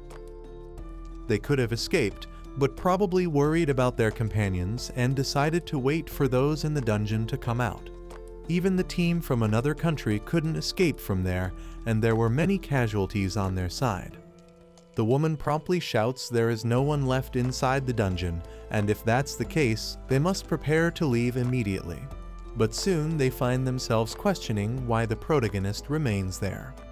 Lin Moyu gives a small smile as his surroundings fill with shadows. Raising his scythe, he declares he still intends to complete the dungeon a few more times. The mages are already prepared with various spells to attack. Soon, the huge number of abyssal hounds is subdued by a tornado of flames that wipes them out easily. Those who manage to survive are completely destroyed by the warriors who strike with the rage attacks. The men question what's happening and where so many skeletons came from. The pack is greater in number and slowly advancing toward the soldiers. Everyone is startled upon realizing this powerful army was summoned by the protagonist. He states the abyssal hounds are nothing compared to them. The young man tells everyone to stay behind him as he prepares the spell. The men question why they obeyed so unconsciously, but they simply accept it. The boy says he's going to use a group attack ability and doesn't want to hurt them in the process. Corpse explosion is used toward the front, and a massive explosion of colossal size occurs before their eyes. The souls move toward the protagonist's scythe, and the men wonder what kind of ability that is. Lin Moyu has just been promoted to a 1-star soldier and earned contribution points. Additionally, his weapon also leveled up, and he cannot miss such an opportunity to increase his strength. The men say he must be an exemplary student from some prestigious university, and that's why he entered this dungeon alone to face the boss. But then they remember there was only one person in hell difficulty and are shocked he managed to conquer a place said to be inhuman.